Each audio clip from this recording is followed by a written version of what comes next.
Hi, all.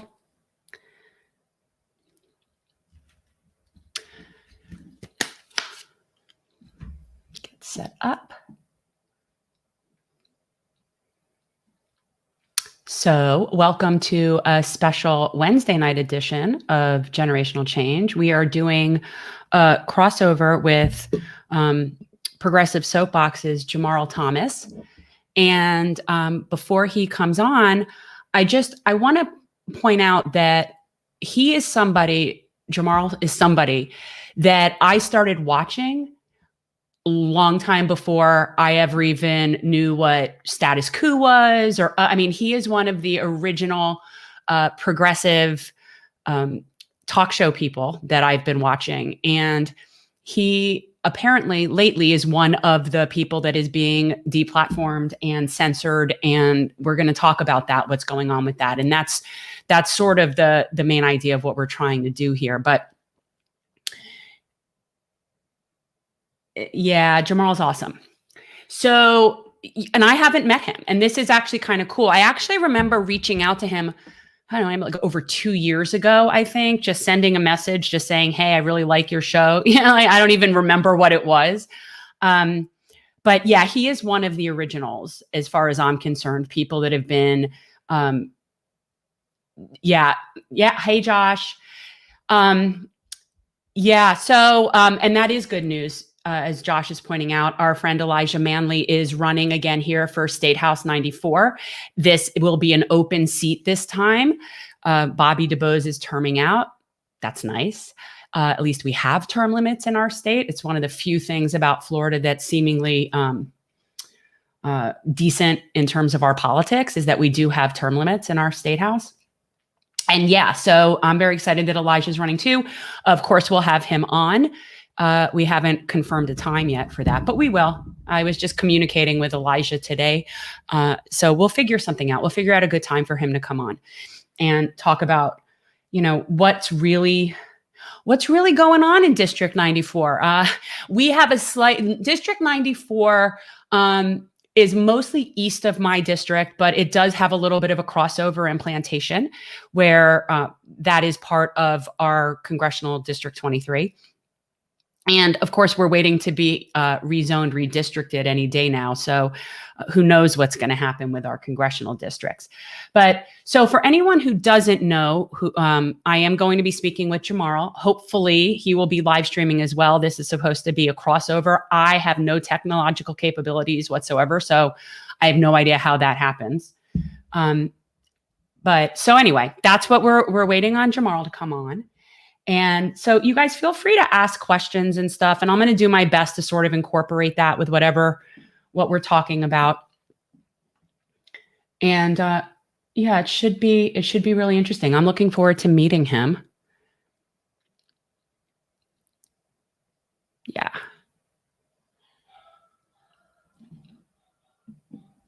Yeah, my dogs are going crazy. So, hi, all.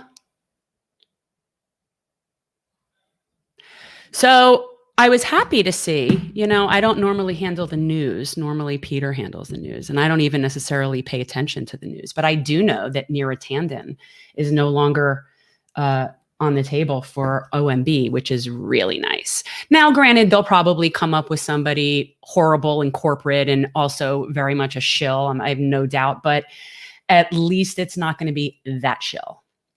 So I do take some pleasure in that.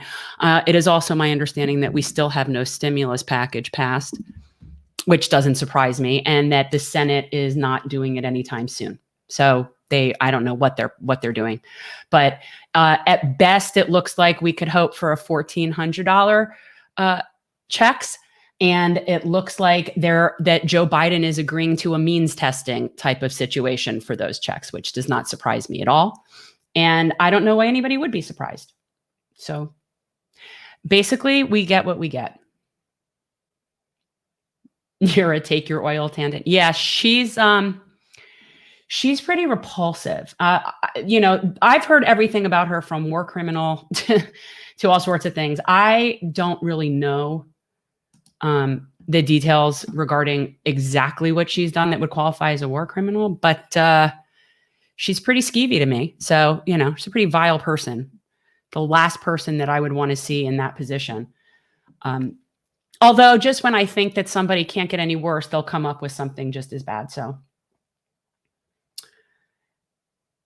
yeah. So anyway, since we don't normally do a show, we have our regular show tomorrow night. Tomorrow night, we will be having Dianne Morales, who is running for mayor for New York. She is one of the people contending against our friend Andrew Yang. And she is a progressive. And my understanding is that she is backed by my fellow progressives up there in New York. So I'm looking forward to hearing what she has to say. And we definitely know that New York right now is the subject of a lot of gossip and Cuomo type of information. Hopefully he'll get out of there too at some point. And just for the record, I absolutely believe everything that was said about him. Doesn't even surprise me in the least to think about that. Yeah, I'm not sure. Let me see what we got going on here. Yeah.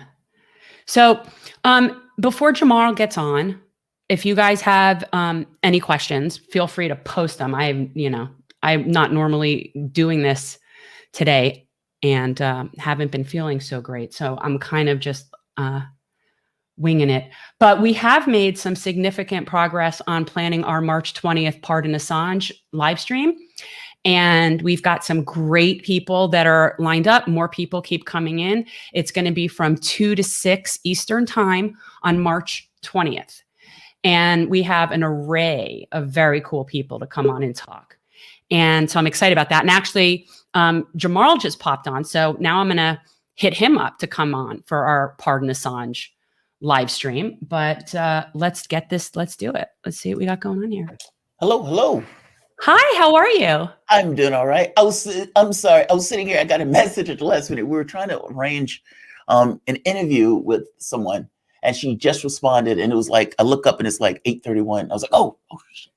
No, that's okay. I before you come on, I just want to tell you. So you were one of the first people that I started watching when I started really watching like progressive politics and following on YouTube and watching any of the shows. And you were one of the first. Like I've been a fan for a really long time. I even think I reached out at one point a couple of years ago, but I don't know. I think I did. Just like kind of being like kind of groupie and being kind of like, I really like your show. Actually, it was when you were overseas. And I remember you going through all these hoops to get like dialysis overseas. And I remember following that saga. So whenever that was, before that was when I first started watching. Man, yeah, that was like 2 years ago. Yeah, that was a mess. That was so aggravating. You have no idea how aggravating. No, I can imagine. And interestingly, it's not like our healthcare here is any better. No, and that's what made it complicated. Like if you were in Europe, it would just be covered. I mean, and it was one of those things where if you were anywhere in Europe, I was in Cairo. And one of the guys came out to smoke a cigarette. I mean, we were at the clinic, right? But it's Cairo. And as he's smoking a cigarette, I asked him like, yo, can I get one? I don't smoke, but while we're here, just screw it. Sure. And he says, how much did you pay for this treatment? And he's speaking in English. I thought he was Egyptian because he's Egyptian, but I think he's Egyptian German. And I tell him, and he says, my country pays for this. He says, like, even when I'm traveling, my country pays for this. It covers the amounts. And everywhere I went, it would be the same thing. They would say, God, I can't believe your country does healthcare like it does. And there would be a gasp by it. Like, honestly, it was a very weird experience. Weird experience. Well, you can see that. I've seen it where they've interviewed people even in the UK, and you could see the puzzled look on their faces where they're like, so if you're poor, you just die. Yeah, they don't get it. They're like, what? Why would they? It's like, why would you guys do that? Like, it's the weirdest thing. And, like Britain, if you remember, they did an ode to their healthcare system at the Olympics. Like, they were like, I mean, that's like, in order, meaning the society itself said, hey, what do you want to think about to celebrate and glorify at the Olympics? It's like a healthcare system. Let's celebrate our healthcare system. That is phenomenal. Like, Yeah. because it gets across what they think about that and like the level of pride that they have in building something like that. And we were complaining about death panels. I don't know if you remember that. Sarah Palin was like, hey man, Yeah. these are death Yeah. panels. I mean, that Yeah. nonsense. And now Medicare for all. 500,000 people have lost their lives. Over 500,000. And it wasn't an act of God. It wasn't an alien invasion or attack. It wasn't any of those things. It was literally malfeasance and incompetence by the government of the United States in regards to its citizens. And the idea that Joe Biden would come in and act as if this is a normal political season. Like, it's just normal politics, yo. It's just like the 90s. That's what it is. 500,000 people have died. And that's what, 28 million were infected with the virus. I mean, the numbers are astonishing. And to come into this, and you have to like fight tooth and nail for $15 an hour minimum wage. He takes that off. He has a capacity to do 50,000 in debt. He doesn't do that. And then even with the $2,000 that he promised, which is going to put Warnock and Ossoff basically they're going to lose their next election because of that broken promise. I mean, this stuff should be owed, period. And I'm talking about to the entirety of the American population. I mean, this is more than all of our wars. This is stuff like 9/11, twice a day sometimes for like a year. I mean, this is astonishing. And for him it's aggravating to me. That's all. It's like the way they walked back the $15 an hour because he never really believed it in the first place. Are you surprised? Are you surprised at all? Oh no, I'm not surprised. But Yeah. but I didn't vote for Joe Biden because I didn't believe Joe Biden was Sadly, I did at like the last hour. Now, fortunately for me, I could say I live in Florida, so it didn't matter anyway. Yeah, I don't browbeat people for that. No, it wasn't an easy decision, and I certainly didn't recommend it to others, and I still don't feel great about it. But the one thing that I feel remotely comfortable about is the DACA kids are safe now, and they weren't safe. So to me, that's like 100 and something thousand plus tangible benefit to people that were living in constant fear. And so that's my rationalization for to sleep better at night. But it was not easy. If you would have passed that $15 an hour minimum wage, I would have been shocked.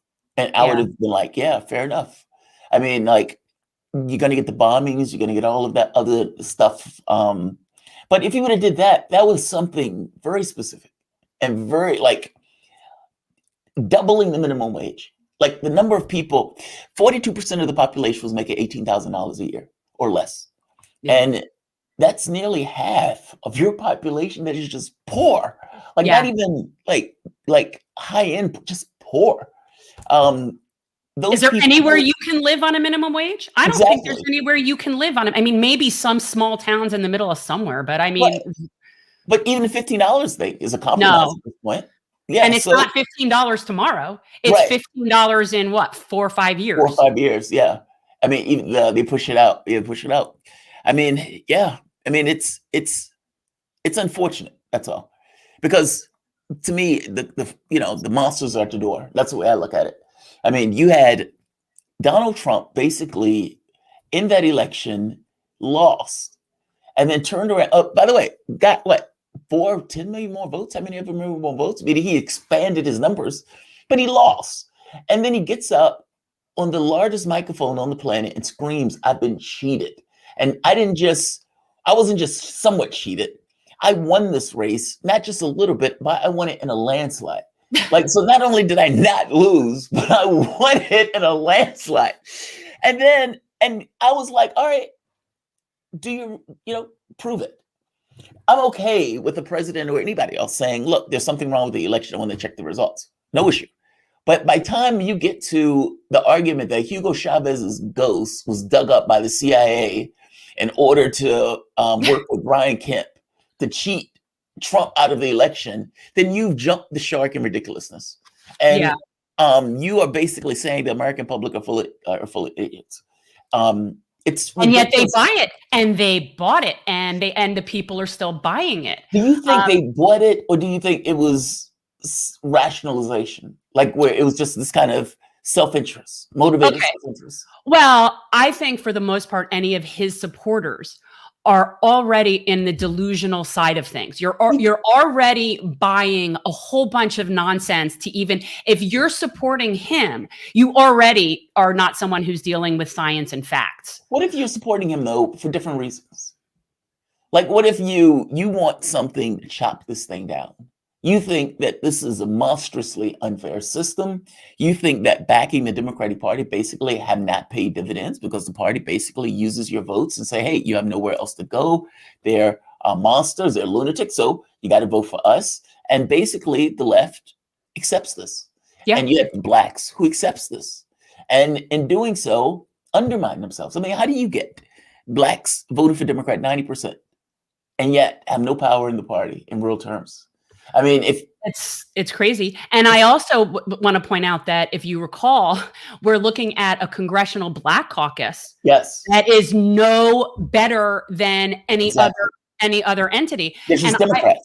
yeah, but I mean, I remember, I was a brand new Congress candidate, and I remember they endorsed Elliot Engel over Jamal Bowman. Yes, yes, yes. And so I wonder now that Jamal's in there, what's that like for him? I've got to get him on the show, but like, I can only imagine then he's approached to join the Black Caucus, and he probably would. But like, how does that work? Explain to me how. So in other words, the Black Caucus just means that you're black to be in it, not that they're working in the best interest of the Black agenda. Well, right there, and that's just it. Because in Black politics has been basically broken by the Democratic Party. Because it's not like, it's one thing to say the people at the bottom will be benefited by Medicare for all because they are the ones with the least amount of money to pay for it. Now, people will prefer Kamala Harris or would they prefer healthcare? Well, they want a healthcare. And yet they throw Kamala Harris out as if she's some gift to the Black community. It's nonsense. No, why is she, and I know this is going to probably get me in trouble, but like, I don't know why she's considered Black. Because she's like any other politician that takes on whatever attribute you have at your disposal. Right. But she wasn't raised in a Black area. She wasn't raised with a Black experience. She didn't grow up with that lifestyle. But it doesn't matter. I mean, she's a politician. She has the attribute and she's going to use it. That's the way I see it. I guess I'm just making the point, like, Black politics, if you were really looking for, you would be like, hey, we need healthcare. We need education. We need to get rid of student debt because that student debt creates this differential in regards to income gains, meaning like the wealth gap between Blacks and whites would be lower if you did. Like, that is very specific in regards to what you're trying to accomplish. And by the way, beneficial to the entire society, especially if you're talking about elimination of student debt as a universal. Yes, you may benefit more because you're further at the bottom, but everybody benefits. That's not the way they do that, though. That's not the way it works. Well, I mean, everything that would benefit everybody would exponentially benefit the more disenfranchised communities. Exactly. So just like things exponentially hurt the Black community, that would exponentially help the Black community, whether you're talking about UBI, Medicare for all, whatever it is. That's what people need. And any sort of chance to build generational wealth and get the wealth into their communities. And last I checked, Kamala Harris is not on that same page. She is not on that page. No. I mean, like, they don't, but neither, I mean, they're just Democrats. I mean, what did Clyburn say? Clyburn basically made the point that says, well, we gave them, they got Kamala Harris. Black folks need to stop saying we're being taken advantage of. Oh, yes, because that solves everything. That's up there with like taking down Confederate monuments and renaming streets and that stuff, which is, that's what my representative is focused on. She's very interested in taking down, Confederate monuments. It's just theater. That's all it is. It's the shiny object. And, I know in the 60s, putting a person who was African-American in a position was like this great accomplishment.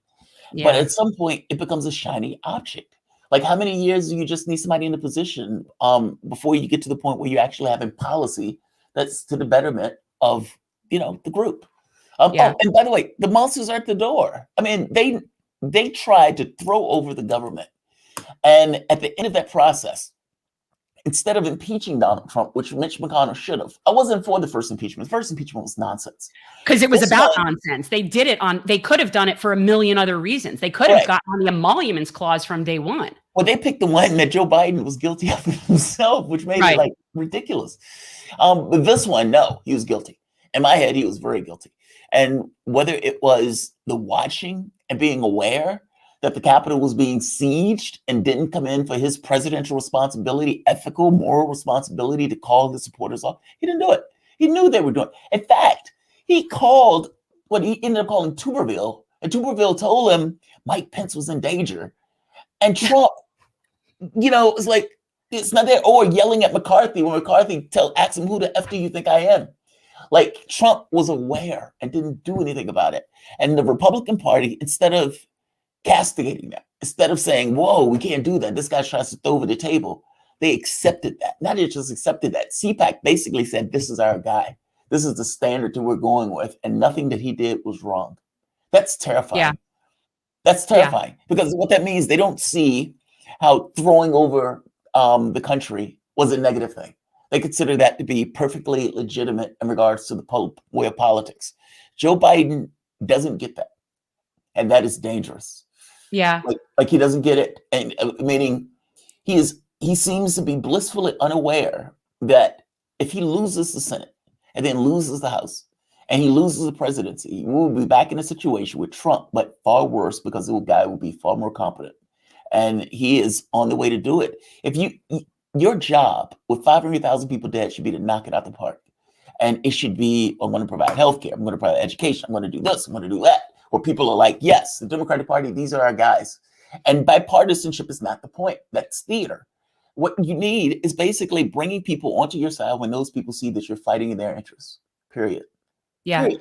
Well, we always say the difference isn't, look, we don't even have two parties in this country. We really don't. We don't have a Labor Party. And so we can't even say that we have two parties. When people ask me how I feel about a third, I'm like, well, I'd be happy if we even had a second. We have two corporate parties, and one just seems to be nicer on LGBTQ issues.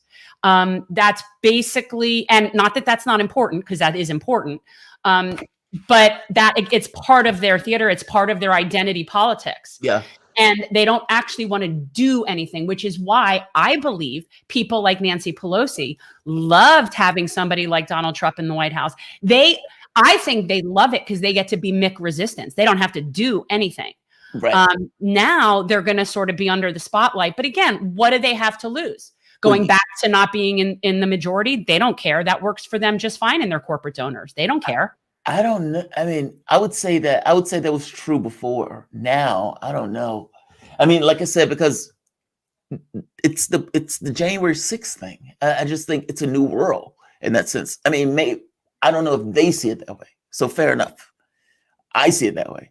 Yeah. I mean, because I look at it as, I know Donald Trump might be incompetent and everything else, but Donald Trump actively tried to get all of these people to do things that were illegal. And people were in a position of authority to actually do those things. And the fact that it was illegal wouldn't have mattered one iota. It would have created all sorts of confusion. It would have created all sorts of chaos. And if you get into a situation where the person actually says, yeah, I agree with you, let's do it. And they start saying, hey, here's some more votes. Or let's say he would have called for martial law, what's one of the things they were arguing about in regards to the room. Like, hey, maybe should we call martial law in order to get the things from Georgia. I mean, that stuff is astonishing. Trying to get Mike Pence to basically do something that Mike Pence doesn't have the power to do. Trying to get some of the other Republicans to basically stand up and say, hey, this election was stolen. All of this stuff. I mean, it's so over the top. He doesn't he doesn't have a fundamental knowledge of government. No, he doesn't. Clearly he's never read the Constitution. He doesn't understand how things work here. And I think he just thought I could just manage this like a business where I just say it's my way or the highway, and I'm just going to go in there and do what I want to do. And he has no concept of how any of things work. No, he doesn't.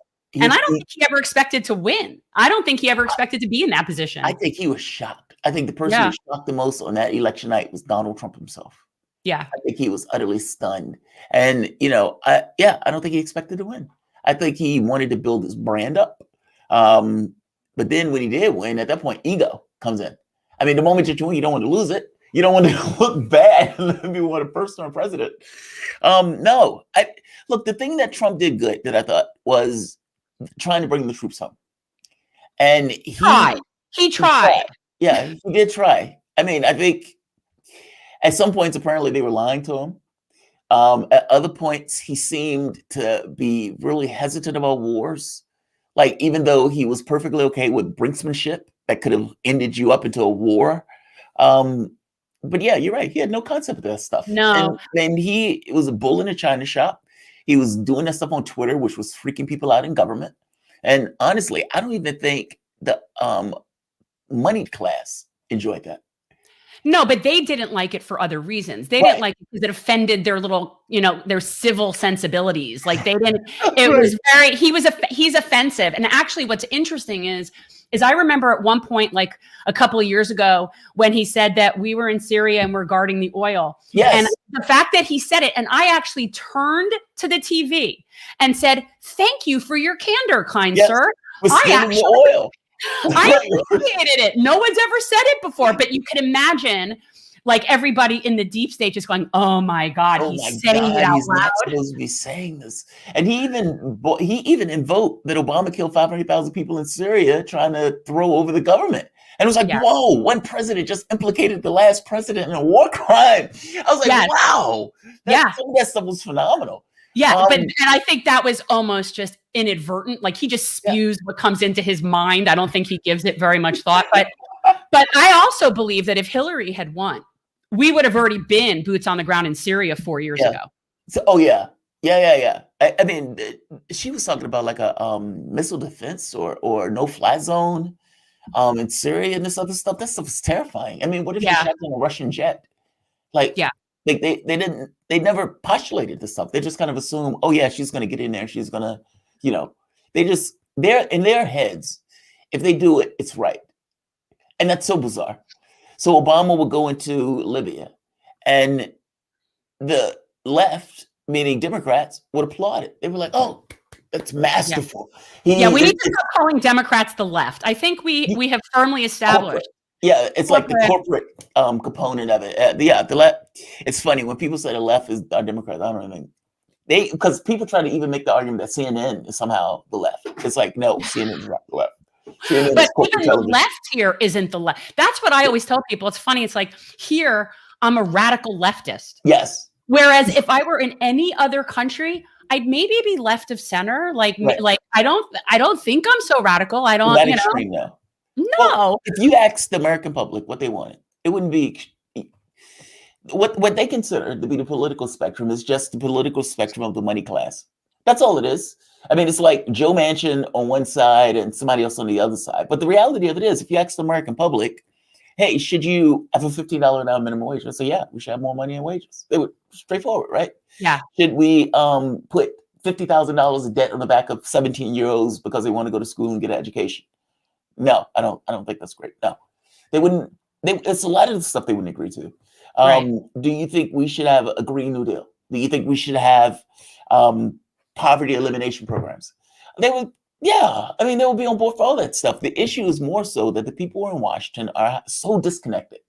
Like if you are Nancy Pelosi, what, $300 million in the bank or something like that. Let's say $100 million.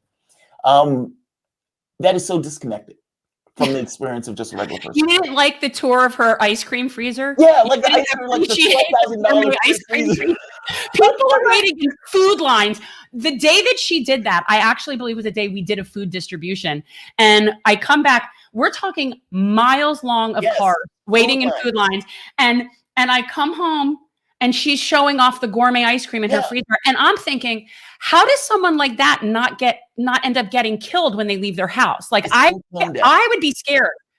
It's so I would be concerned. I mean, she's like dancing around in her ice box with her ice cream. And it's like, oh, she's like, I keep this filled with that thing. And then you can see like right beside, same day on Twitter, the videos of these long food lines with these cars. People are just going just to get food.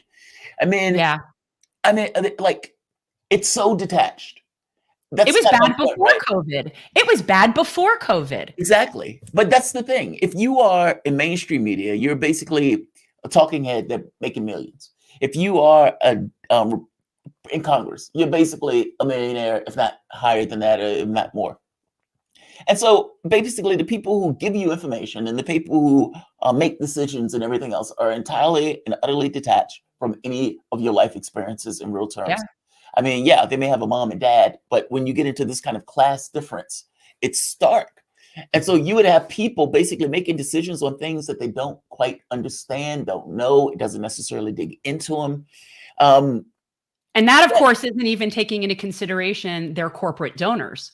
That, So even when you had somebody that maybe did come up in a working class family and did come up, having to like pull themselves up by their bootstraps, they're not going to be thinking about that when they're servicing their corporate donor. right. So there's so many factors, I think, in it, but we are seeing a change.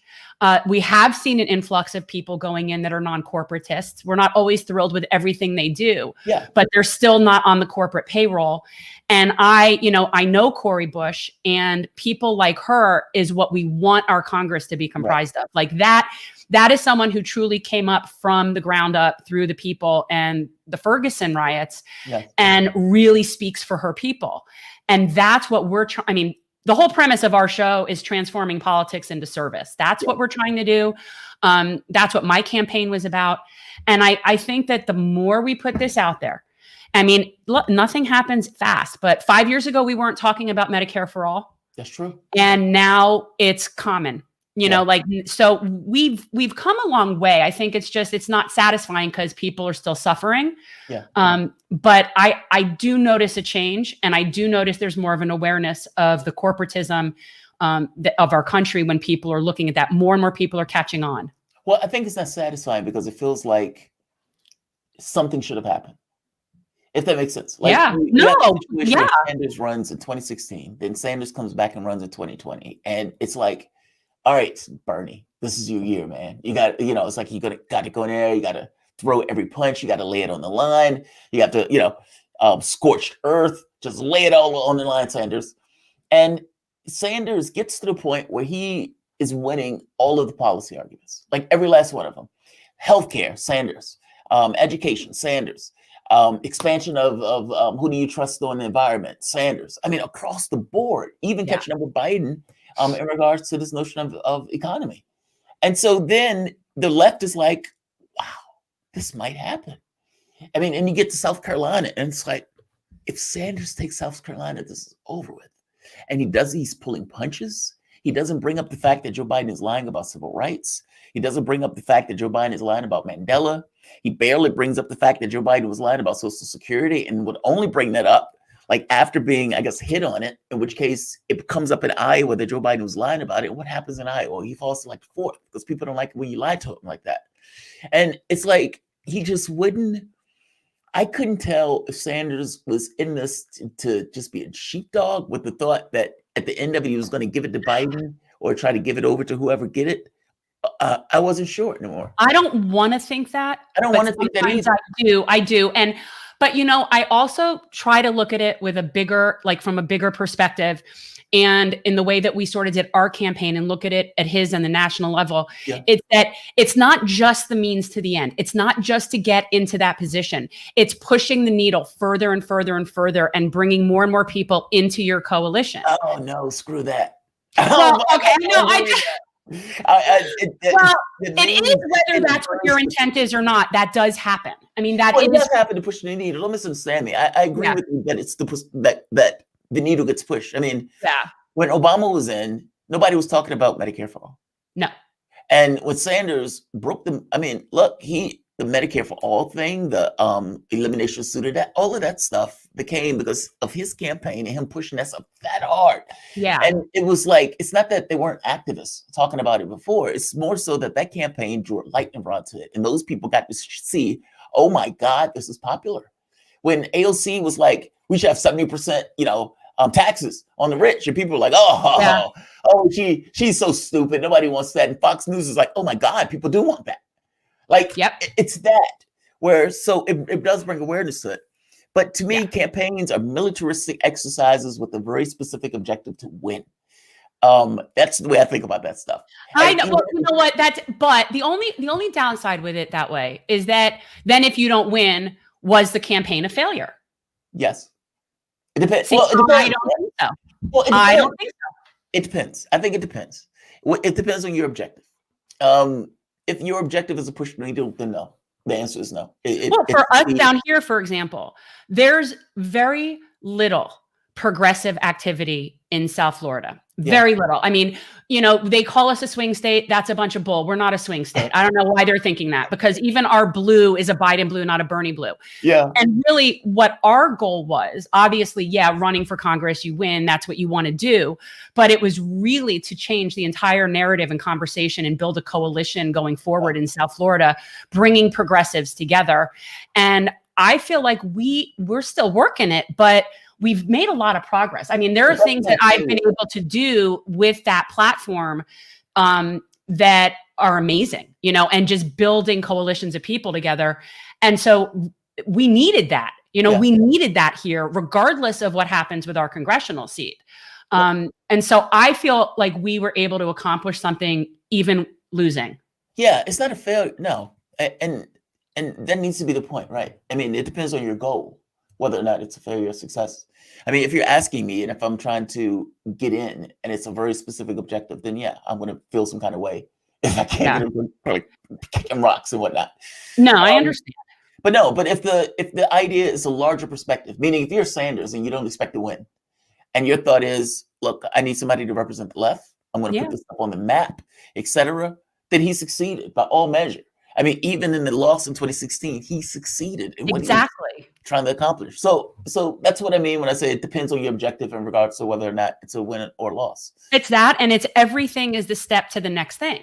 Yes. So had there not been a Bernie Sanders in 16, there wouldn't have been an AOC in 18. Mm-hmm. Not at all. I don't think any of the squad members would. So when you say something like your campaign might not have served the immediate purpose that you were seeking, but what if that's the stepping stone and then someone else is able to get in? I mean, this is chipping away at like this corporate monolith. No, that's what I feel like we're doing. We're just chipping away as best we can. And I am of the opinion that you throw enough shit against the wall, something's going to stick. Like you just, what, third party, second party, whatever. I don't care. And this could even get into the force the vote argument that people were having. For me, I am supportive of any and all ideas that are going to push the narrative and create discussion and cause people to come on board that might not have been. Every new person that you reach is someone new that's coming into the fold. And so I'm supportive of all different things. Like, I don't think there isn't one way. I think it all has to happen simultaneously. I think it needs to happen within the party and outside of the party, together. And people miss. That's what people miss. And it's always aggravating. Because it's like you have these people who are very specific in their thoughts about what it needs to be. And, Malcolm X made Martin Luther King more palatable. I mean, let's be honest, right? Well, Martin Luther King is like, we like the peacenik. We don't like the guy who wants to burn shit down. and now we're sort of, I mean, like, I'm getting more to the by any means necessary mentality than I've ever been before. And I always said from the beginning 4 years ago that Trump will facilitate the revolution. And it has. You think he's radicalizing people, basically. Well, unfortunately on both sides. But nonetheless, it's pushing forward, and that ultimately will be progress. Because regardless of what conservatives want or think, we are moving forward. Yes. It is going to happen. So, it's just a matter of how many people have to die and suffer before we can get things like single payer healthcare. But it is going to happen. Now that that's in people's minds, people aren't going to let up until it happens. Well, it's not taboo anymore. Right. Like, I really do think Obamacare cracked the consciousness on that front. I mean, it's left 26 million people uncovered and everything else, but Republicans called it healthcare so long. Oh, this government takeover. And then Sanders runs with Medicare for all. And I think the thing is, people saw what Trump wanted to do, they saw what Obama wanted to do, and they were like, both of those things are insufficient. Meaning both political parties insufficient. Yes. Well, because they both serve corporations. They both serve the same corporation. Yeah. Hey, we have a question. So somebody wants to know, what do you think about Kshama Sawant supporting DSA? I like Kshama Sawant. Well, She's okay, awesome. we all love her. I mean, I Yeah, don't think, like, it's not a question absolutely if you like her. Well, Um, she was part of socialist alternative, right? I could be wrong. I'm not sure. I mean, my first time hearing about her was like a year ago, whatever, when she was getting, racked over the coals by Bezos for Yeah. like spending like millions of dollars in a city commission race to try to beat her. And he lost. And he lost. But as soon as I saw him fighting against her, I'm like, oh, I like her. I don't even have to know anything about her. Didn't even It care. was so satisfying. If he thinks her, she's good. Yeah, it was so satisfying.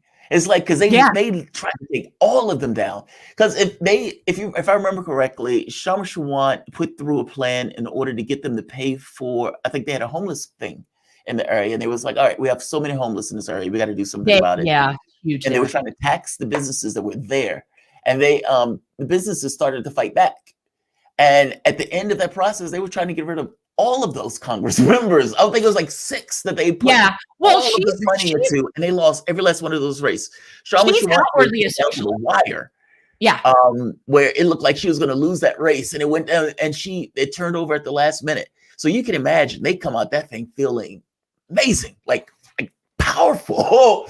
Like the city basically gave them, yeah, okay, fair enough. Despite all of the money that was being spent against them, the city still was like, yes, fair enough. Good job. Yeah. Well, I mean, she's outwardly a socialist. She blatantly said, I'm a socialist. And I do like that is even becoming more and more accepted. Yeah. It is. I mean, people are still, look, the right is still going to say, oh, Venezuela, Cuba, look, and especially down here in South Florida. We have a very sizable Cuban population. That's right. And a very sizable, wealthy Venezuelan population. Interesting. Well, so they want the Guaido to take over. Yes, they want the coup attempt. And our representative, Debbie Wasserman Schultz, is very much in the camp of regime change and supporting Guaido. She's always tried to cater to that wealthy Venezuelan sect of our community. And people don't realize that when they're here and when they live here. And I always am trying to explain that it's the same thing as it is here. Yeah. The wealthy white Venezuelans are perfectly fine with the regime change because they're protecting their bottom line. Right. But that is a minority of the people. Yes. And so that's what people see here. And they think, oh, well, Venezuelans, they want to get rid of Maduro. I'm like, no, that's a very small sect of wealthy Venezuelans who live in our district. That's so God, that's unfortunate. Because it's like when you think about it, I've met Venezuelans where the guy was like, oh, they're talking about us wrong. They're talking about us wrong. They're getting it wrong. And it's so much propaganda in regards to meaning when, what's his name? Juan Guaido, he got a contract from somebody, I forget the name of the company, but the deal, these guys were captured. They were special forces guys. And they were part of a business where they were going to go through Venezuela, capture and kill whoever was necessary in order to get their hands on Maduro, to depose Maduro, to put Juan Guaido. He didn't care how many people they killed. They didn't care how many people. They were supposed to raid military bases. And I'm telling you, the moment that they did that, they would have said, hey, there's a revolution going on in Venezuela. That's what they would have said. And they said, we need to fight the pro-democracy terrorists. We need to help the pro-democracy terrorists. And we're going to either have airstrikes. We're going to help the other countries like Brazil or Colombia, basically our puppets, to go in and help. They would say it in a heartbeat. That's exactly what they did in the Middle East. Hey, there's a civil war in Libya, and we need to help the pro-democracy terrorists. Right. And same thing in Syria. Hey, there's a civil war in Syria. We need to help the pro-democracy terrorists. Or they say, oh, look, he gassed his own people. He gassed his own people. Right. We have to go save those poor people. Got to save them. Got to drop some bombs, humanitarian bombs. And then you find out that we don't even know that. Like all of the leaks that were coming out from the people who were basically working there that apparently were kicked out of. Oh, what is it called? It's dropped it out of my head. The Gray Zone is a lot of good coverage from that. Aaron Matei. Oh, well, when I think of like anytime I need any information having to do with like Venezuela, I know I got to go see what Max has to say. Yeah, Matei is good. Whatever, Max, Aaron, Ben, any of those guys, or and lest I forget Anya, because we have to have the estrogen in there. But she doesn't like me. She's Anya how is that possible? So when the channel was shut down. I got a lot of requests for interviews. It was like all at once. A lot of people wanted to talk about the censorship stuff because it was. We're going to get into that. Really, okay, go on. Ridiculous. It was so over the top, and my channel isn't like on Full Lines, we have the fights, right? We have all people, some people call in, we have the fights. Each of us have our positions. All of us are pretty strong on whatever we believe in. Yeah. But that's not the same thing as people screaming that the COVID vaccine killed Hank Aaron. You know what I mean? Like it's not the same. It's just not No. a channel. And I put up a video on, I think it was Sidney Powell. And it was Sidney Powell being utterly ridiculous. And I was using that video as a reference video to show kind of like, Donald Trump should be impeached. This woman should be sued. And it was basically that. It was like showing that, yeah, he should be impeached and making the argument for it. They shut the video down and shut the site down while the site was in action. And they basically made the argument that you were putting up spam or deceptive material.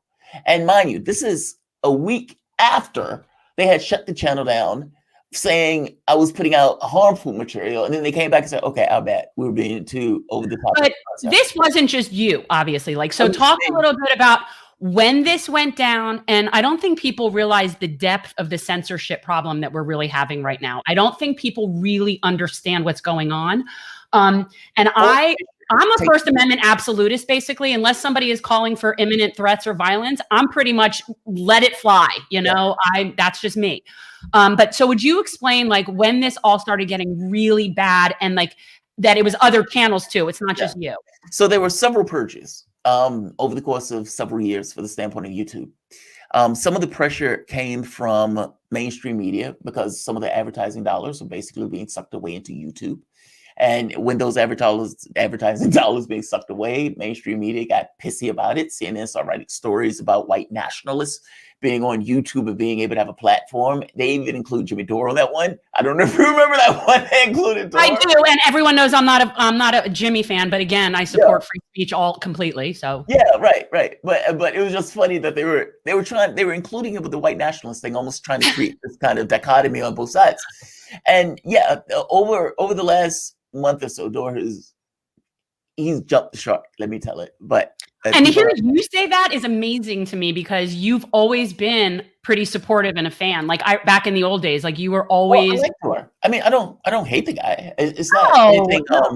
It's not anything malicious or anything. I just thought that what took place with the forced to vote thing was way beyond the pale. I don't think. You mean how he acted? Yes. Because look, I don't have an issue with being aggressive and going after your politicians. You should make your politicians should represent your interests. Absolutely. But there's a difference between, I have a point of view about a tactic, and you have a point of view about a tactic, and I disagree with your point of view. And the moment that I disagree with your point of view about a tactic, you call me a sellout. You say I'm standing in the way of Medicare for all, which is utterly ridiculous and disingenuous on its face. That the person is, just working in the interest of a man and all of this. And it's like, this is one of the few people who have some level of accessibility to the left and puts herself out there for that level of accessibility. And the attacks were just vitriolic. Yeah. And that's the thing. It was aggressive. And, and now he's kind of mocking that was called violent. And what's interesting to me, and I am not someone, I never play like the sexism card. I don't find people overly misogynistic. I can take a joke. Like I'm not over woke by any stretch. But the way he addressed AOC directly, I thought came off very violent. And not in a way where I would think she'd be scared of being hurt by Jimmy Dore. I mean, that's not what I think. But it's just, I just think it's unnecessary to talk that way. I think it's counterproductive. I think it doesn't do anything. It's alienating one of the few allies that we actually do have. And what does that serve? It's alienating. It's toxic. It's all hell. Yeah. It creates division in and of itself. Meaning you have to work between the lines when you try to get things accomplished. It's like you can't necessarily do everything you want. Also, there's something to be said about whether or not working with Movement for People's Party influences the point of view of the individual. Meaning, if you need people to leave the Democratic Party, then you need to take a scorched earth path and try to get people to leave, even if you have to be disingenuous and pushing, in a particular way. All that stuff came to mind. It just, it just seemed so over the top, so toxic. And it wasn't even something that was bringing people together. If anything, the way it was being put was driving people apart. I mean, Yeah. Breonna Joygray, poor woman, was out there trying to fight for force the vote and Yeah. kept running into door. Like and she got every time she tried to make an argument, somebody just picked up hit her in the face with door. Yeah. And it's like she's like, look, I'm not making this argument about door. It's like, yeah, dude, but he the one that started the argument for the force to vote. And when it became toxic like that, it was hard to get away from it. Like Sam Cedar, for example. Sam Cedar can't stand door. And he was, I remember when Force the Vote initially first came out, he was sheepishly, he was like, okay, well, it's not a bad idea. He supported it. He supported it. And then when it got toxic, oh man, he flipped in a heartbeat. And, I never changed my point of view of Force the Vote. I thought it was a magnificent idea. It's like, yeah, you should. You should max the stuff out. You should push for that stuff. Yeah. I mean, look at Joe Manchin. Joe Manchin was like, cutthroat. Yeah, I'm not voting for it. Period. Go kick rocks. I don't care. Yeah. And he was willing to do that. I mean, if you have people who are willing to stand by their principles on that level, mind you, it wasn't principle. It was his daughter that seemed to be the issue, but I don't care. I like the fact that he put a knife in the air tangent. Yeah. But that was. We don't care why he said no to Nirotandon. We just like that he said no to Nirotandon. No, yeah, right. I don't even care why. And what's funny, the thing that he was not liking her is probably one of the few things that's remotely amusing about her. Yeah, this is actually pretty funny. But yeah, I thought the force to vote was a great idea. I thought how it was put was not, and it's like it's political messaging. Yeah. And you have to put political messaging sometimes in a particular way. And being, screaming at the height of your lungs, swearing at the height of your lungs, alienating the people because basically the people who you're attacking, it's the opposite of trying to get people together. And not just the opposite. It's like you are hitting somebody who you will need to articulate the policies that you're talking about that you want. Like, like Joe Manchin is not going to put through Medicare for all. AOC would. And so it's like, there has to be a line somewhere between this notion of push versus being ridiculous. I do think allies should be treated differently than I think enemies should be treated. And, me disliking something that a member of Congress does, it's not the same thing as me thinking the person is a sellout. That's just shallow thinking. Exactly. I don't know. I didn't like what took place on that.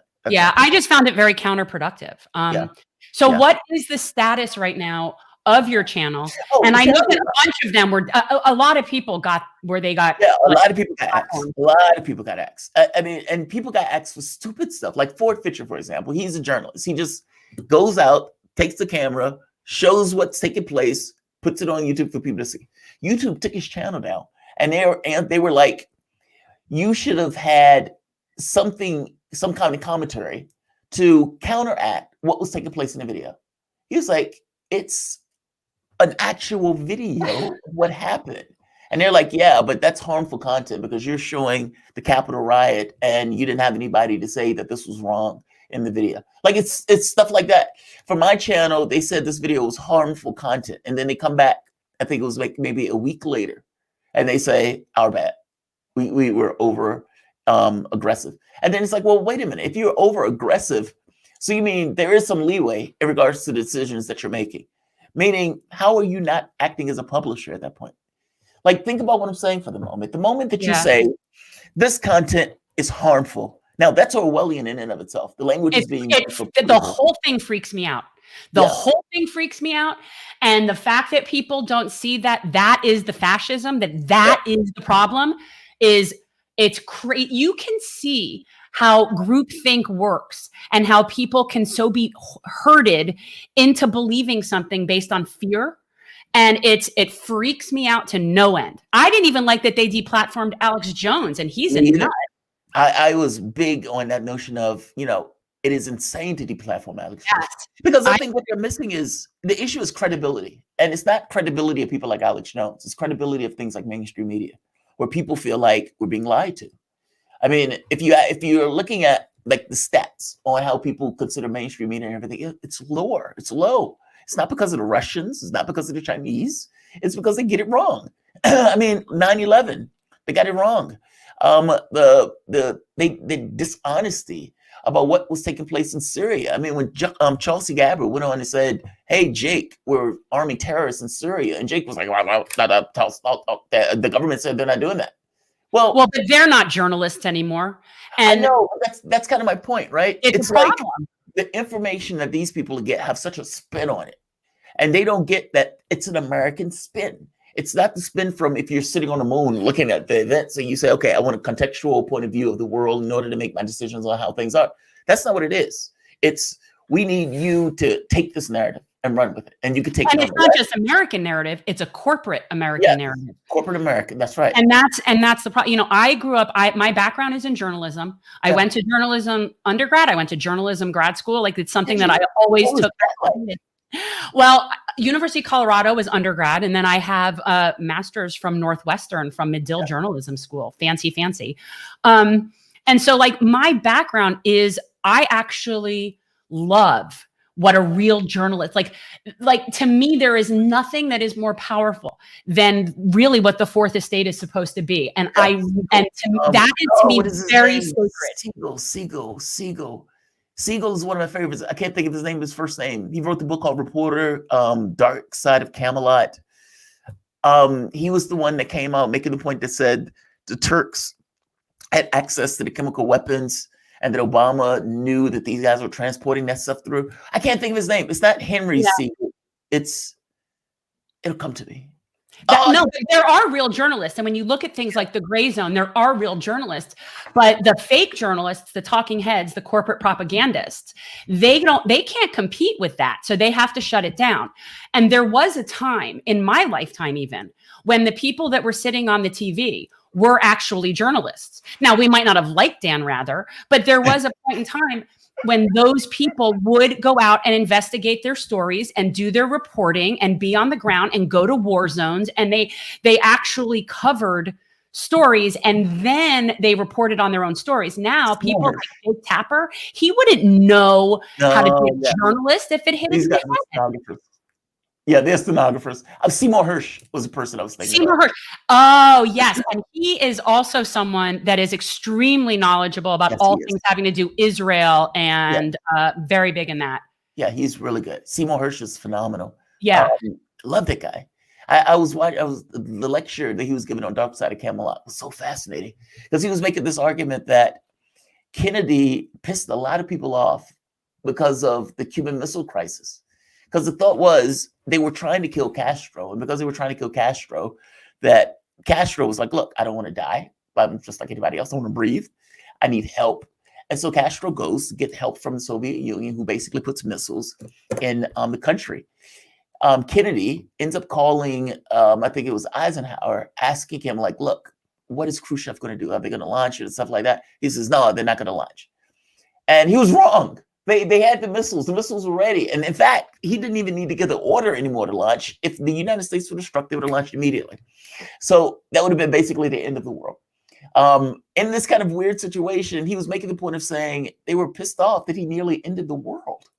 And so the question becomes like, okay, but what does that mean? Pissed off to what extent? Or what are you arguing? Are you arguing that they offed him? Because a lot of people make the argument that CIA offed Kennedy. So like his book, Dark Side of Camelot. Well, you don't think that Lee Harvey Oswald acted alone, do you? No, I don't. I don't for 1 minute. I don't believe in a dancing bullet. The bullet stops in midair and then turns around and hits the other guy. Yeah. Right. No, it's magical bullet. And this one guy is just so capable. I mean, he was just so capable and organized about the whole thing. It gets like X number of shots off in a short period of time with a gun that has to be cocked like multiple. Oh yeah, it's so impractical. It is. But no, Seymour Hersh is amazing. The My Lai Massacre, he was the one that came out with that. So yeah, he definitely had his bona fides.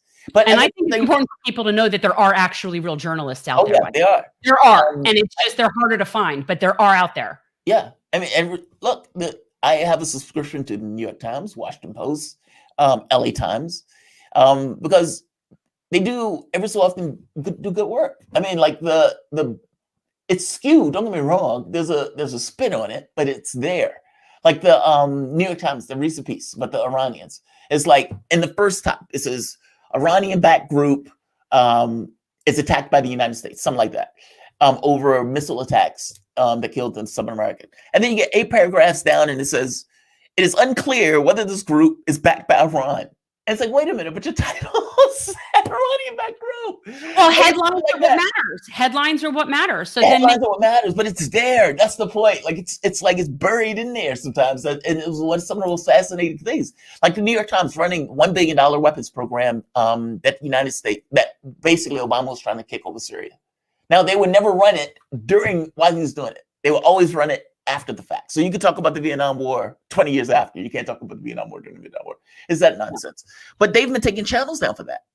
Like they've been like, if it's something that have trended in any particular way, if you're talking about the election in a particular way, if you're talking about the vaccines in a particular way, if you're talking about anything in a way that they consider to be, I don't know, counterproductive. I don't know what the word is for it. They will take the channel down.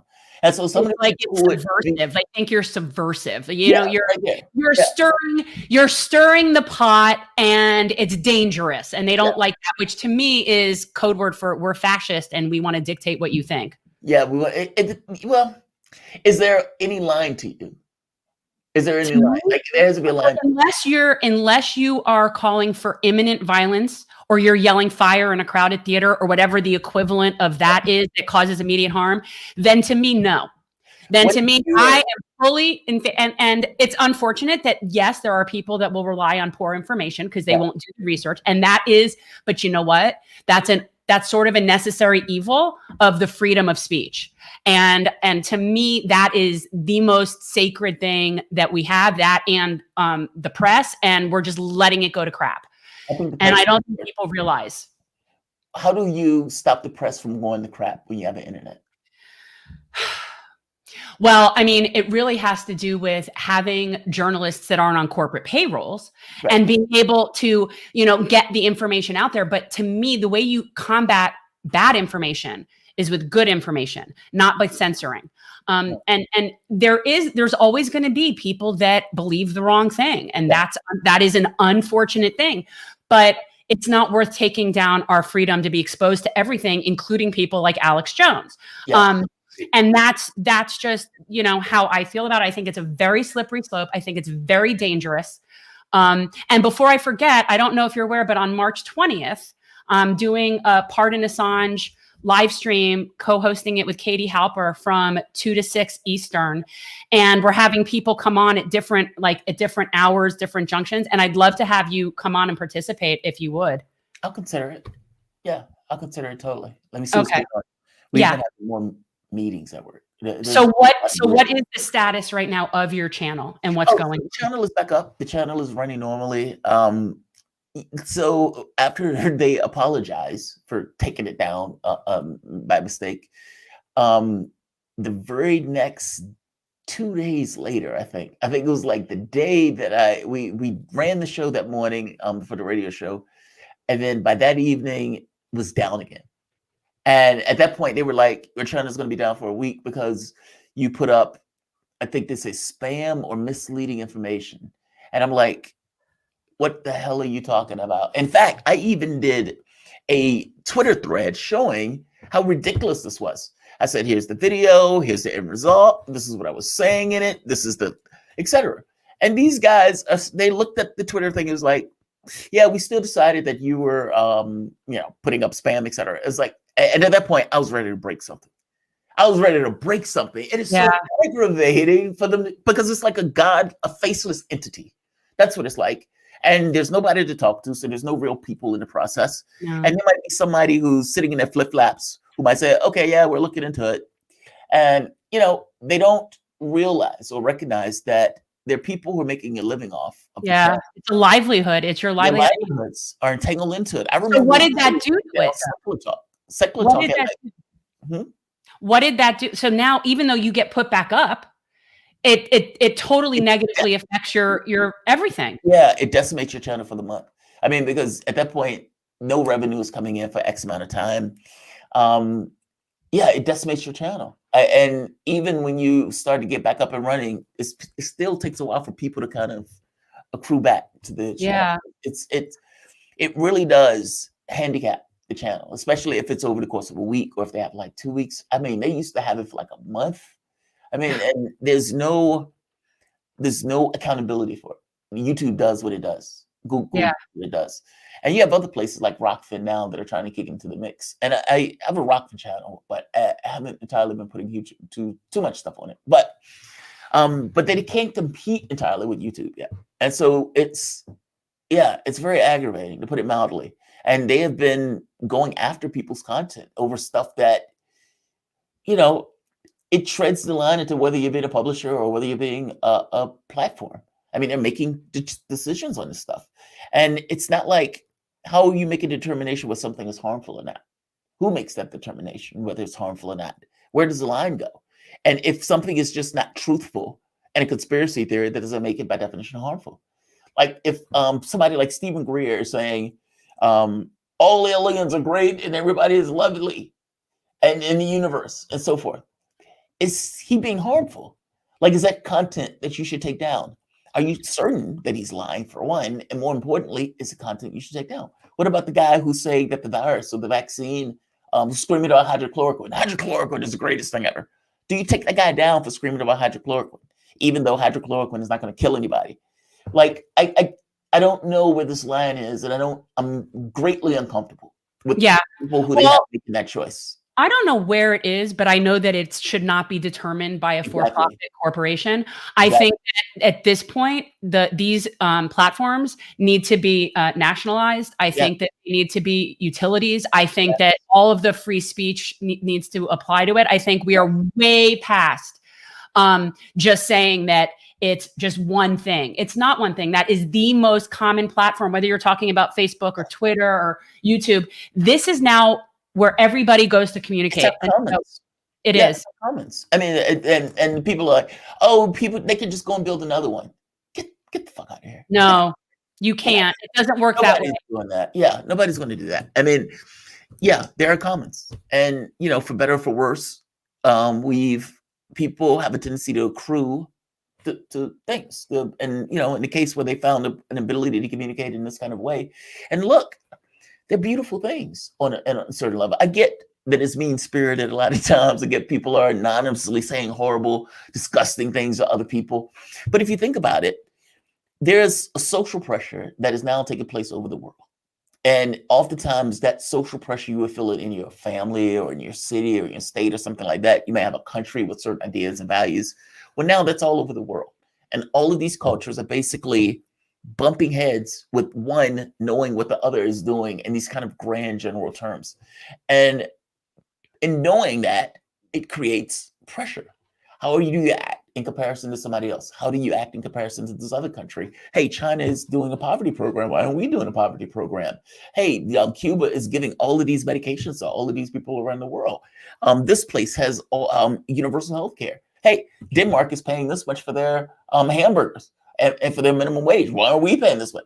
Like, it really does create the social pressure all over the world, where even though it's not necessarily something that's stated, it's something that is, if that makes sense. You're just looking at how other people exist, and it's giving you this glimpse into which we never really had. Only people who traveled really were ever able to know those things. And that's the other part. Anything that happens around the world in an instant, you know it. And that wasn't there. Like, newspapers can go out, it would still take a while. And social media, not only do you know it, you could see it. Like, you could say, like, wow, look at it. When Iran shut down that airplane by accident, and you could see the missiles go up, and you could see the first missile hit, the second missile hit, you could see that within almost no time. And it's like you could hear the government of Iran make their case. You could see it for yourself. Nothing like that has existed before. Like, that's phenomenal. And so it's like you have all of these mean-spirited, hateful things that take place. But by the same token, there is something almost spiritual about this idea that human beings, almost in a grand consciousness. And just like any other, in your own mind, I would imagine you curse, you say things that are horrible to people when things happen that you just feel a particular way. And why would we expect our technology to be any different? It's not going to be. It's going to be Mad Libs. It's going to be all sorts of chaos and chaotic and everything else. These moments of beautiful things that happen. And there's something elegant about that in the sense that we are aware of that stuff now in a way that we never were. But yeah, it naturally they should be made utilities. They are commons, and Yeah. let's stop pretending they're not at this point, and that these things should just be run by these companies with the sole purpose of profit. No, screw that. Yeah, no, I mean, we very often on our show refer to the 1996 Telecom Act, courtesy of Yes. Miss Clinton, and what that was really, to me, I mean, that was really like the final nail, I think, in the coffin of that, to sort of bring us to where we are now, where we have like no diverse opinions on mainstream. It's all the same. It's all corporate, and the people that think that it's such a difference between like Fox and MSNBC, but it really isn't.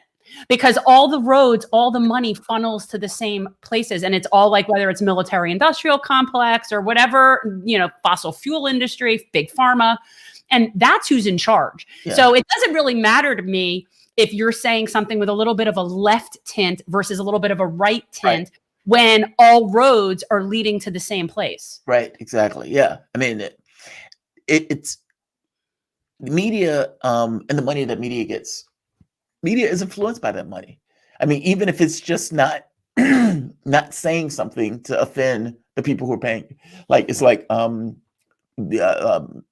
let's say defense companies dumping money into a particular product or a particular newspaper, and that newspaper just never really says anything negative about that. Well, they're lies of omission. It's lies of omission, and I find that, and it's not.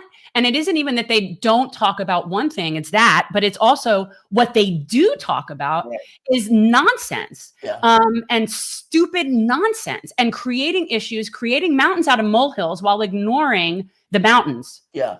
And it's just poor. And it's all just what serves them. And it's very frustrating. And most people that think they're informed, like I know a lot of people in my life, I'm sure you do, that they think they're very well informed. They get up, they watch CNN, they know what's going on. They're very informed. And unfortunately, those people vote. Yes. A lot of them. And this is what we're up against. And so it's like I said, it's constantly chipping away at the corporatism and just trying to break through. But I feel like every new person that I can explain something to or get to understand or whatever, it's just one more person that's on the right page, Yeah. And I've had people who say that, who sent a letter saying, yo, I'm a right winger, but 70% of what you say, I enjoy. And it's like, well, you're not a right winger. Like, there's no way. But labels, people there's so many people self-label without even knowing what those labels mean. It doesn't make sense. Self-labeling. What do you think about Trumpism stuff? Like, did you see Trump at CPAC? No, I did not watch that nonsense. Okay. So I had to watch it for the show, right? So I had to take one for the team. Well, look, and that's one of the reasons why I watch people like you or Kyle or anyone else, because you guys have to filter through the garbage that I don't want to watch. Yeah, we had to take one for the team. That's right. And I don't want to, because first of all, I don't believe anything that comes out of his mouth. So what's the point? What's the point of watching that? Because because the moderates lost. The moderates lost. I mean, the McConnells, the Mitt Romneys of the world, the Liz Cheneys of the world, they lost. They completely lost. They had a golden Trump statue, to put it in perspective. I did see that. I saw that. There was a whole big controversy about the shape of the stage in that room. And it was some kind of Nazi rune or something like that.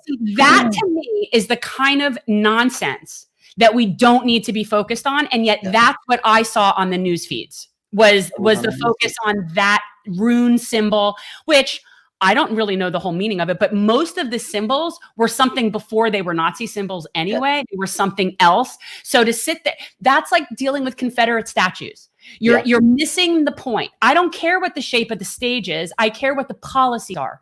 And that's where people keep getting lost. And the media is pushing that stuff because they want to keep us all fighting. Well, the Trumpism stuff is weird because I don't think Trump knows what Trumpism is. Like, he doesn't. Like, I don't think. Like, it's very strange because this is who owns the party. Like, these are the policies that are going to be espoused. I mean, if you want to know what political gravity is, what gravity is, it's when you can hate somebody and still are stuck backing them up. Like, have you ever watched Boss with Kelsey Grammer?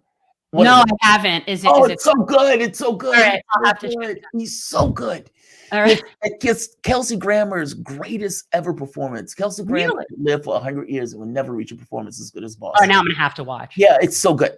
There's he is a mayor of Chicago, and he has some kind of brain disease or brain disorder where he is going mad, and yet he's not giving up power. He just clings to power. He's like, I am not losing power, and he stays and does everything that he needs to do in order to stay in power. If he needs to screw his daughter over, if he needs to screw his wife over, if he needs to take a bullet, all of the stuff he's willing to do, and he is like going mad while he's doing this. It is so good. And the people support him still.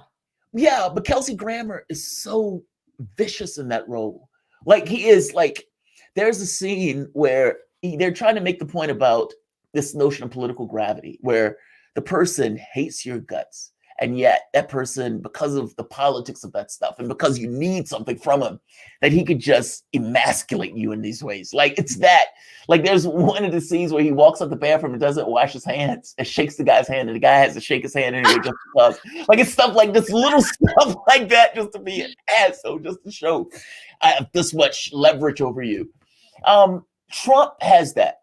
Yeah. Like, Mitch McConnell comes out and he says basically Trump is morally, ethically, practically responsible for the push, but I'm not going to vote. But he says if Trump runs again, yeah, I back him.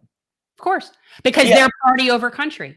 Party over country. And so, so is the Democrats. These guys, the leader of the House, not the leader, minority leader, he gets into an argument with Trump during the putsch attempt. And yet he says, hey, should Trump go to CPAC? He says yes. Immediately he says yes.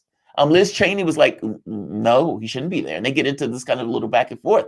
But Liz Cheney lost. The moderates lost. That's the guy who took the party. And so if Donald Trump doesn't know what Trumpism is, then they clearly don't either. No, they don't have a mission. He doesn't have a mission. He doesn't know what he's doing from 1 minute to the next. He just spews what comes into his head at any given moment. Yeah, it's just it's not good. It's not, and the people that are just sort of following him, it really goes to show you how marketing and presentation is everything. You don't need substance. And he is the biggest snake oil salesman of them all. And so you don't need anything. It's like the emperor has no clothes and they're just following him around. But that only works if there's no opposition. Like if Donald Trump doesn't work, if Donald Trump doesn't work against Bernie Sanders. No. Like, it makes sense. No. Like, if you have two people who are populist, one guy is the real thing and the other guy is a snake oil salesman, the real thing is going to get it. I think the people will see through it. Well, that's why they couldn't let Bernie get that far. Right. Yeah. Because if one guy is like $15 an hour minimum wage and the other populace is not going to go there, then, you got to make an argument as to why you're not going to go there. If one guy says, I'm going to give you Medicare for all, and the other guy's like, you're going to have big, beautiful healthcare, but he can't be specific about it. Like, it doesn't connect. The populism thing works against somebody like Clinton, because basically you can point to, hey, that woman's corrupt, that woman's this, that woman's that. And basically people wanted something so different, fundamentally different, to such an extent that they were willing to accept Trump. And look, 60% thought he couldn't do the job the day that they voted him in office. I mean, that gets how far and how bad people wanted something fundamentally different. Obama told those people he was going to get hope and change. They didn't get it. I mean, that's such an expansive thing to tell people. He was very disappointing. He was very disappointing. And, really, in retrospect, I shouldn't have been disappointed because I had this sort of expectation, and I shouldn't have, based on the fact that it's this young Black man. He's coming from Chicago. He's a community organizer. He must be progressive.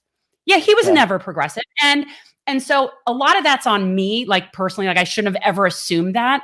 But man, talk about just do nothing, sitting there. And now he's sandwiched between arguably the two worst presidents we've ever had. And so he looks great. He is sandwiched between the two worst. So now he's just, It's like he's just going to be able to sit in his $14 million estate and poke his head out every once in a while to stifle progress. And you're not allowed to say anything bad about him. It's Joe Biden is going to be such a disappointment. And he didn't have to be. Like, because like having so many people lose a life, it gives you opportunity.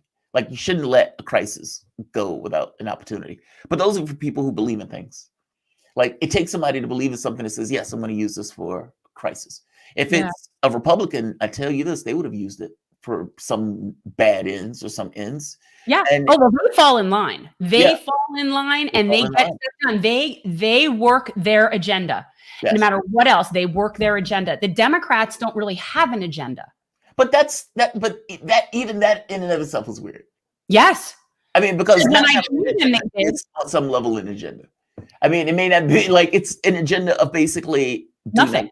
They basically have to figure out ways to make excuses to why they don't represent the interests of the public, especially when they say they're supposed to represent the interests of the public. That's their problem. Republicans don't have that problem because they're consistent philosophically. We're here for the rich. We're going to do everything we can for the rich. That's our job. Yeah. Democrats come in and say, we're here for the poor. No. We're good, right? They don't buy it, right? Nobody, right? It's not true, right? Are we the Labor Party? Well, because that's the biggest problem, and I've tried to explain this to people that are conservative and people that don't like the idea of things like UBI and healthcare for all. And I'm like, at some point, capitalism can't succeed if there's no consumers, right? Like, you understand, I mean, it's only going to implode. You cannot have a functioning capitalist society without consumers. And there's no consumers if there's no disposable income and people don't have jobs. So it has to be keeping the wheels churning. So there needs to be a Labor Party, and we don't have one. I mean, that was the whole point of FDR, right? I mean, the Workers' Bill of Rights, the saving capitalism and all that stuff. Yeah. And, a lot of it was, if you're going to have somebody buy your product, how are they going to get the money? Well, they're going to work. And if they're not making a decent wage, how are they going to buy your product? Or if you have a robot, if you get rid of that person and you put in a robot, how is that person going to buy your product now that a robot is doing the job, making the money that the person was making? Like, at a certain point, that needs to be reconciled. I mean, even honestly, the $15 minimum wage stuff. Let's say that Biden passes this, and by the way, I'm for it. I'm for it should be higher than 15. Of course. But let's say Biden did pass this. You may have some companies, let's say like the McDonald's, the Burger Kings, etc., who say, you know what? At this point, a burger flipping robot is $14.95. And so what we're going to do is put in a burger flipping robot that can flip those burgers 24/7. It doesn't get blue. It doesn't get sad. Doesn't get upset. It doesn't have any issue with their boyfriend or girlfriend. None of that stuff. It's just going to sit there and it's going to flip those burgers, and it will be content as peach to do it. And I'm going to fire that worker and that worker and that worker. And we're going to have a night guard sitting there just to make sure everything is safe. And they can do that. I mean, especially when you get to this thing where the automation itself or the machine becomes somewhat cheaper than the human being that's going to work at that particular store. Now, that should be a good thing. Our society should be like, yes, we can automate and get rid of that person. We don't have that human being with all of the faculties and abilities that human being can muster. That person can think of cosmos and stars and all of these beautiful things. They should not be doing fries. if you can prevent them from doing fries any more than a horse and buggy should be on the street. If there's a car that can do the job. Or for that matter, an elevator that can automatically take itself up. It's just something that's positive. And yet that person, however, loses the capacity to actually pay for themselves. And so it's like in expanding in one sense of trying to increase the wages on one level, it's like you have this kind of heaving of automation that these companies try to do in order to kind of pivot to not pay that workers, basically to mitigate the change. And my concern is that the higher that number gets, because that number should get higher. That number should be in the 20s by now, especially considering the amount of money and the productivity that went into the it top. Would be about $27 or so. I forget what it would be if it had gone up with productivity. Yeah, where all of us had shared interests. That's that number would be higher, and you would get far more companies that say, hey, we find ways to automate to get around the price, or we're going to ship jobs overseas. Now, you can only go so far with that. And if you had a president that was very, let's say, FDR-ish, then they would probably put knuckles or put screws to the companies that were trying to do that. Meaning, well, fine. If you don't want to have your business in this country, you don't have to sell your products in this country. You can keep, like, look at the way we do other countries when we pass Right. sanctions. I mean, we put the screws to those countries. Yeah. But the same thing would be true to companies. This notion of capital flight, I don't necessarily buy. That's something that they always throw out there. See, But when I hear this, to me makes an argument for UBI. yeah, well, see, the thing for UBI though is you don't have the means of production. It's almost like a bribe. Like I'm Yeah. for it. Again, I'm for it totally, but Yeah. I'm for it with the idea of a jobs program. Because I like both. I support if this. Is you- why I said like I support all of it. I support Yeah. all. Yeah, same here. I mean, the only issue with the UBI is it's like, all right, let us keep control of all of this, and we'll just give you money. And you leave us to our devices. And it's Right. like, well, but you're going to be gaining much, much more money. At any point, you could cut off the money that you're giving us. I kind of want to own the means of production. So yeah, Yeah. I need you to give up a little bit more to come. And look, from my standpoint, it is grotesquely unfair for people to work in these companies like this and not have agency in the company and not have some kind of stake in the company. Because if Yeah. you think about it, Jeff Bezos doesn't Ugh. exist without those workers who are making his products, who are selling his products, who are making the streets, who are doing the schools in order to teach the kids to be able to be competent enough to, work the jobs and so forth. It doesn't exist. Walmart, same thing. You can go down the list of all of these companies. None of these companies exist without those employees there. And yet, Jeff Bezos walks away with an ungodly amount of money. I can give you $160,000 every day since Jesus was born. And Jeff Bezos will still have more money than you. Yeah. Well, it's just, I have this theory that if they were playing by the rules, then there would be no billionaires. So when people say billionaires shouldn't exist, it isn't, I want to say from my perspective, it isn't that I have a problem with people being rich. I don't care how rich people, if you are that rich, but you're taking care of the lowest person in your company, and the percentage that you make is the same, regardless, like higher than them, and they move up with you. Yeah. I have no problem with someone having $1 billion. If you can get $1 billion while paying your employees, paying your fair share of taxes, and not screwing the environment, you could be as rich as you want to be. I don't really care. Yeah. It doesn't bother me. Yeah. I'm more concerned with the people on the bottom than how high the people at the top get. And I don't think you can do it. I don't think any of those people would be able to be billionaires legitimately. I don't. I think the only way they've been able to get there is by cheating the system, screwing their employees, screwing the environment, hurting other countries, all of these things that we've allowed to happen. Well, it depends on what you mean by legitimate. Well, if you mean legitimate in the sense that by the rules or within the context of our laws. No, I don't, because that's not legitimate. That's been bought and paid for by those people to change to accommodate their needs, not to accommodate the workers' needs. So what I'm talking about is take a company like, let's say, Costco, where the head of the company makes X percentage more than the bottom, and they move up proportionately together, like those kinds of things. If that person then becomes a billionaire, that's fine, because that means that the person who's working all the way at the bottom is also proportionately doing really well too. And there needs to be, I'm much more concerned with the floor than the ceiling. Yes. And that's just, me, I don't begrudge anybody gold-plated fixtures on their private jet. I really don't. You want gold-plated fixtures on your jet? That's fine. But it's not okay for you to have that when the people who work for you can't afford to eat. Yeah. But see, the problem is every incentive in the world goes towards the opposite way. Yeah. If you think about it, like, why would they concern themselves with the people at the bottom? Like, the only reason you would do that is if there was some kind of pressure or something that's taking place that is being enacted upon you where you feel that way. And in this case, 90% of the races are won by the side with the most cash. We don't have cash to give in that way. I mean, the Sanders thing was a phenomenon, but he was running as president of for president. Most candidates don't have that capacity to fight on those terms. And to be honest, with 90% of the races won by the side with the most cash, that's not even policy. Like, we haven't even gotten to policy. That's just who got more money, and that money can basically swamp out the race. And so when you're stuck in a situation like that as a politician, and 70% of the time you spend begging for cash, I think it was 75%.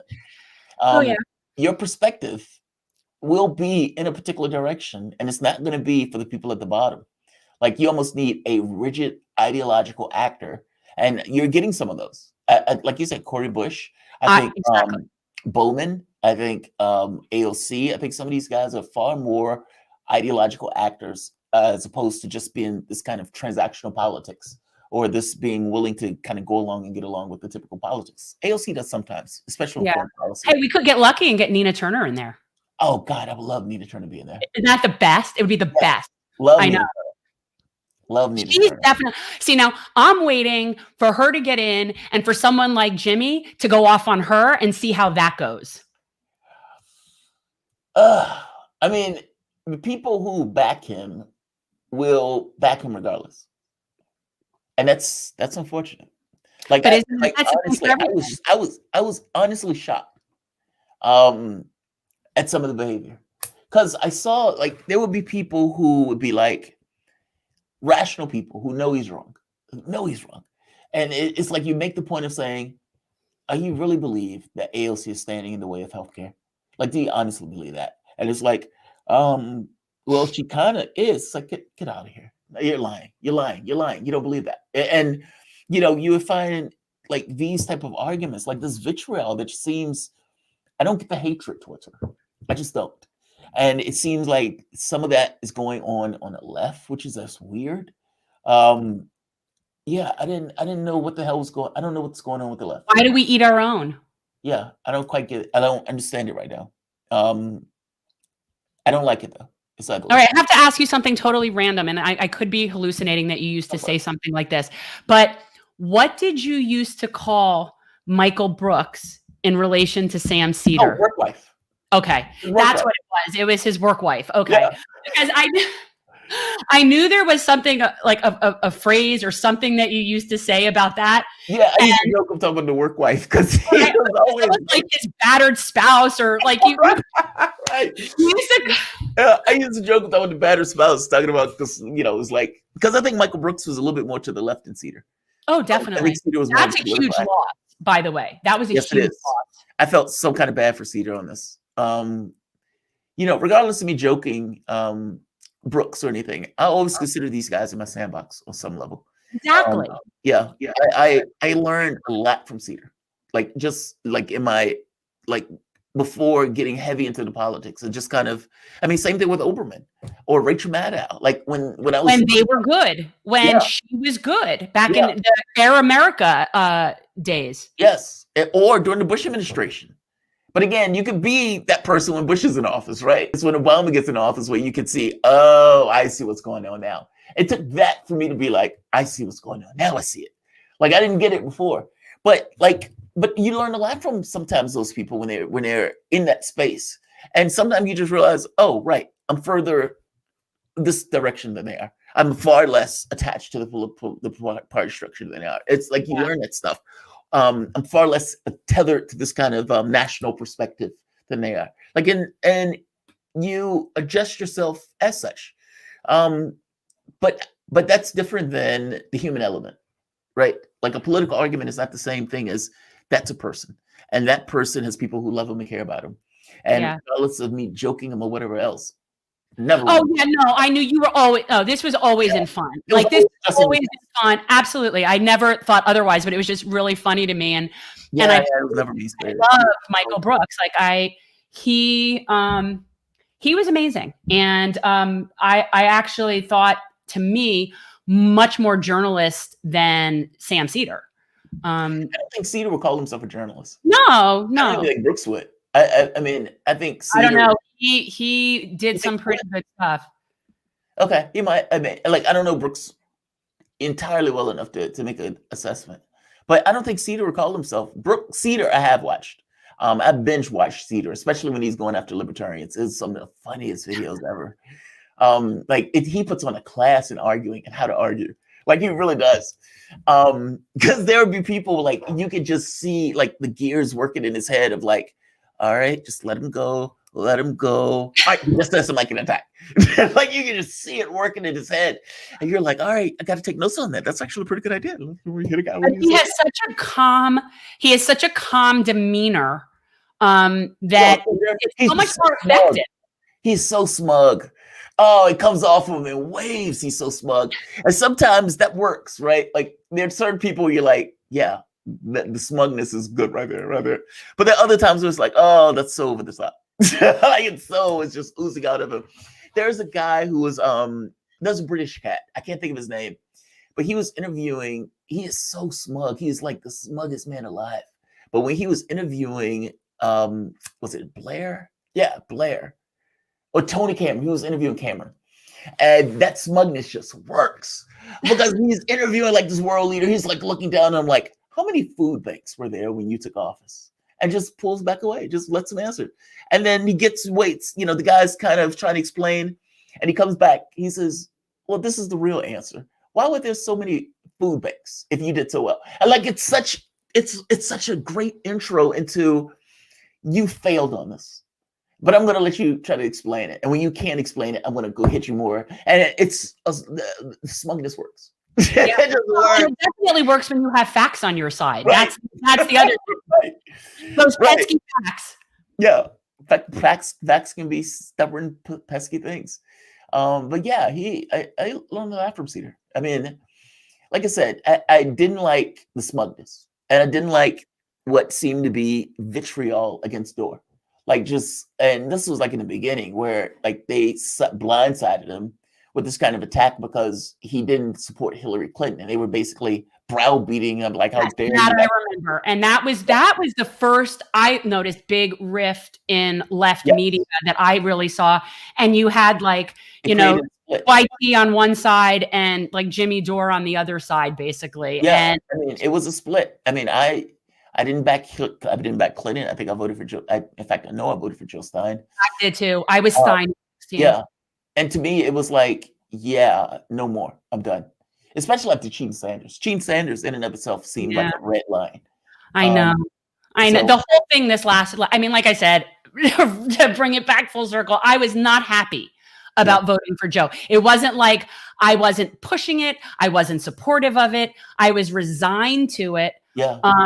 And I'm not remotely surprised about anything that he hasn't done. And I don't think he'll do anything. I don't blame people for it at all. I mean, some people, because the reality of it is, and it's one of those things you would just have to accept if you didn't, we weren't going to vote for him, was that. We have someone who says, were you referring to Jon Snow out of the UK? No, it wasn't Jon Snow. It was, he's an interviewer for the BBC. I can't think of his name. His name will come to me. I could see his face. That wasn't it, Mallory. That wasn't it. I can see his face. I can't think of his name, but he is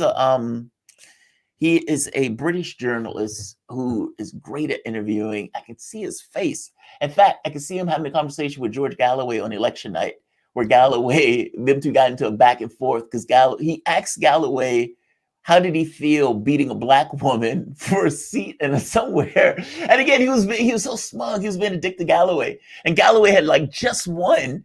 And he called it the something spring or the Benford Spring or something like that. But it was the funniest thing in the world because Galloway was like, look, if you can't even congratulate me, we're going to end this interview right here. And he's like, I'm just asking you how you feel. Asking a question. Yeah, right. It's the funniest thing ever. But no, he's so smug. I can't think of his name. Jeremy, it's Jeremy something. It's Jeremy something. But it's not Jeremy. That's so good. I'm just glad you watch all these sources. Again, this is why people like me don't have to. And I've been a very big fan of what I call curated news for a few years now. And you were one of my originals. You were one of my, I mean, basically there was the Sane Progressive, and I remember her, and like, do you remember like that was sort of like, in the early stages. And then pretty much like right after that, I started watching Progressive Soapbox. Well, I appreciate that. Yeah. I might have been like one of your originals. I'm always enamored when people say that. I'm always shocked by it on some level. Why? You do a good job. You read all the things you need to read. You know what you're talking about. This is what we need. It's curated news for those of us that do not want to stomach all of it. Someone has to do it for us. Like you said, you got to fall on the sword. Well, I enjoy a lot of it. I mean, like the book reading and stuff like that. I enjoy it. Like the history stuff, I would have like the audiobooks playing in the background. I saw that you were a Trekkie. I knew you were a closet geek. Yeah. Man, major Trekkie. I know. And I remember it because my husband's a Trekkie, and I've actually been to the convention. Have you? Oh, I have. I've also been to Comic Con. I have spent more time in comic places than one would want. They always say to people that I was the original Penny before Big Bang Theory existed. Oh, That was that's so me. funny. That's so funny. And what's even better is that now my husband, who has been collecting comics since he's 7 years old, we now finally have all of them out. And I mean, in my house, being inventoried, he's finally getting ready to like start selling off comics. And Wow. we could have a store. Like he's been reading comics every single week. He's 51 since he was 7 years old. Are you serious? Even that long? Oh, and now he doesn't get he does the, what do you call it? The digital. He stopped getting the actual comics maybe about 7 years ago, just because he had nowhere else to put them. Yeah. And we already have offsite storage. We've had to have offsite storage for the comics for 20 years. There's that many comic books. That's astonishing. Oh, we have offsite storage because you can't keep them in a garage. So I got into Comic Storian, and it's called comic book something online on YouTube. And Comic Storian is so good. It's so you good. like that stuff, right? You're because he like, and I didn't, it's like you stumble on it. Like Comic Books Explained, that was one, and then Comic Storian. Comic Book Explained, when they first started, they were so like barely like they were so raw. Like, because it was just somebody who's just doing something. And so he would do like the X-Men, like House of M. And he would be like 8 hours of doing that, the whole series. And then finally, like you would fine tune it, and you could see him like doing all that stuff. Comic Storian was different. Comic Storian would give these kind of really expressive readings of the comic books. Okay, yeah. This is so. Yeah, it's so good. It's like, so not my thing. It's so funny, but like I know more about like the Marvel and DC universes than most people would. I have quite a wealth of knowledge. Like I know all sorts of little side stories and stuff. And sometimes it really impresses people, but I have been that person where I've walked into the comic book store and I'm the only woman and they're all like looking at me like, really? Oh yeah. Back in the day, I mean, I've been with my husband since 1991. Yeah. So long, a long time. I am very familiar. I've been through this for a very long time. Wow. And I had stopped collecting them when I was much, much younger. And somewhere along the way, the Comic Storian thing pulled me back in, like into because I would get into these long conversations with one of our neighbors. Our neighbors is a heavy comic book person, and wouldn't miss a beat. like would know all of the history. And it's like, how do you know this? It was like Comic Storian, man. He hits all of those stories. Like he hits all of that stuff. Yeah. And like there's one where he was talking about Green Lantern, and it was like Green Lantern, how Jordan became Will itself. Now think about that. Like, yeah. Well, I mean, and this is those things like people don't understand the detail. My husband could do this. Like he could sit down and tell you like the backstory with I mean, it's crazy. It's just crazy. It's so good. I mean, some of them are good. I mean, and some of the themes are so expansive. I don't think people get it. Like becoming Will itself. And then a dude, he would be like, God of light. Like he's like screaming. Like it depends on the scene, right? There's enthusiasm there. He's very enthusiastic about it. The themes like Lord of Chaos, Order, Thanos getting the glove, the Infinity Gauntlet, and then it's like having this absolute battle of space, matter, and time. What does that mean? And they didn't even get into the fights with eternity. Like, what does that mean? Or like when you have this concept where a concept becomes an avatar, like this notion that Thanos usurps the role of eternity because of the glove and that type of stuff. And they were like, yeah, that's too weird to put into the movie. We don't want to go there yet. I mean, movies are not the best translation, obviously. Like always. A lot of books. Oh, but I would have loved to see it. So somebody's asking if I remember the death of Superman. Yes, I remember the death of Superman. My husband bought 10 of them. He was very excited about it. Oh, I wasn't excited about that. That hurt. That hurt. The death of Superman hurt because it always felt like killing a mockingbird. Because Superman is weakened by his morality. That's his issue. Like Batman, when Batman was about to kill him, Batman's point was, if he goes rogue, we're screwed. And but Batman, for whatever particular reason, thought that he could do it. What Batman realized though was he's a good guy. He's never going to kill me back. Like, he knew it. And so Batman was able to basically try to kill Superman because he knew Superman would never kill him. That, like, he's basically taking advantage of Superman's own. That's the darkness. That's the darkness of Batman. Yes. And what I think makes Batman very popular is that he's a regular person, just has a lot of money and gear. And, you know, and I think that's the thing that people, I do think, like about Batman is that it's dark. It's not, it is dark. Well, it's pragmatic in a way. Like the Joker, for example. Is the Joker crazy or is the Joker just super sane? You can make an argument that he's super sane.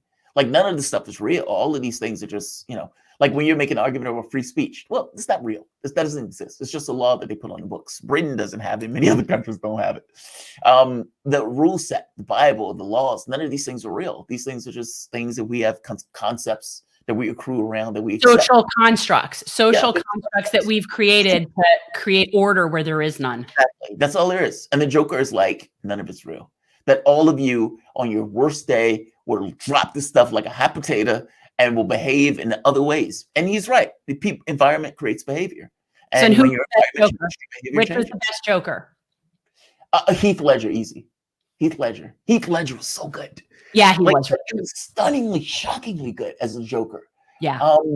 Like, he had this way of making him so dark and so twisted that, like when Batman was fighting, he's like, you and I are the same person. You and I are the same person. We realize that the societal stuff doesn't really apply. And what Batman doesn't get is Batman creates the Joker. Like, every time the good guys, quote unquote, up their ante, the bad guys up their ante in order to compete with the other guy, just because it's a balancing. And so it's like the Joker is the balancing of act of Batman, despite the fact that Batman doesn't realize he created him. It's such a weird thing. But yeah, Heath Ledger was so good. Comics are deep. Huh? Comics are deep. Some of them are, and some of them get dark. Some of them get dark. Like the Wolverine stuff is dark. Like, he's a killer, for God's sake. Punisher, dark, very dark. Yeah, the Punisher is very dark, and that's also the only one that I really think of from like old school that had guns. Yeah, they didn't have guns, you know, and he was just the guy. Yeah, he was just the guy. There's an episode of the comics that's one of the funniest things in the world to me. It's when they have some kind of disease. It's like a zombie disease. And then everybody on Earth, including superheroes, get the disease. And the Punisher has the disease, but the Punisher is still hunting bad guys, even as a zombie. It's like he's still on the mission, despite the fact that he's a flesh-eating zombie at this point. No, man, those things can get deep, and those things get. There was an episode of the Green Lantern with Star Trek. That was weird. Yeah, there's always these weird crossovers. Like, and what's so funny is, so now after sorting through all the comics, there's boxes that are just crossovers. No way. That are just all different crossovers. I mean, everything from, I mean, I'm being like exaggerating, but it could be like Superman and Mickey Mouse. But there's some that you wouldn't even realize are or the Partridge Family, or like there's some that are just so ridiculous, and yet they made real crossovers. Yeah, they are. Or Deadpool and breaking the Deadpool's hilarious though. Yeah. That's the Deadpool's hilarious. Deadpool is that Deadpool know that it's not real. That's the part that's wild about Deadpool. Like, Deadpool knows it, and Deadpool would say stuff to break the fourth wall, where people are like, "What the hell is this?" Yeah, and people, it is like the comic book characters like, "What is he talking about? What is he talking about?" And there was one of the really good ones was Deadpool kills the Marvel Universe, something like that. And Deadpool he tries to get into this kind of extra dimensional stuff, because he was like, look, this stuff is real. I'm just going to kill everybody that's involved in dealing with it. And when the being was able to see into his mind, the being realized it's not real. And he let him do what he wanted. Like, it's this notion that Deadpool functions and operates under the guise that I know this is scripted. I know this is not real. And he has to operate regardless. And if you had to operate in a world like that, how would you behave? Like, how would you take it almost as a certain degree of absurdity, right? Yeah. Like, I don't control this. This isn't necessarily real. Now, if you didn't know that you didn't control it, then it doesn't matter. You would think that every choice that you make is your own choice, and you would kind of function from that level as if you're making choices, despite the fact that the choices might be pre-made. Deadpool hits that like dead on.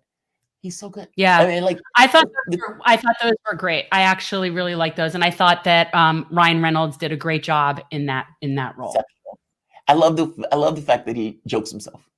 Like Yeah. the Green Lantern movies, and he was like he would joke Oh, again. that was hilarious because Yeah. that was terrible. Like, I mean, that movie was bad. It was definitely one of the ones that I wish I didn't see.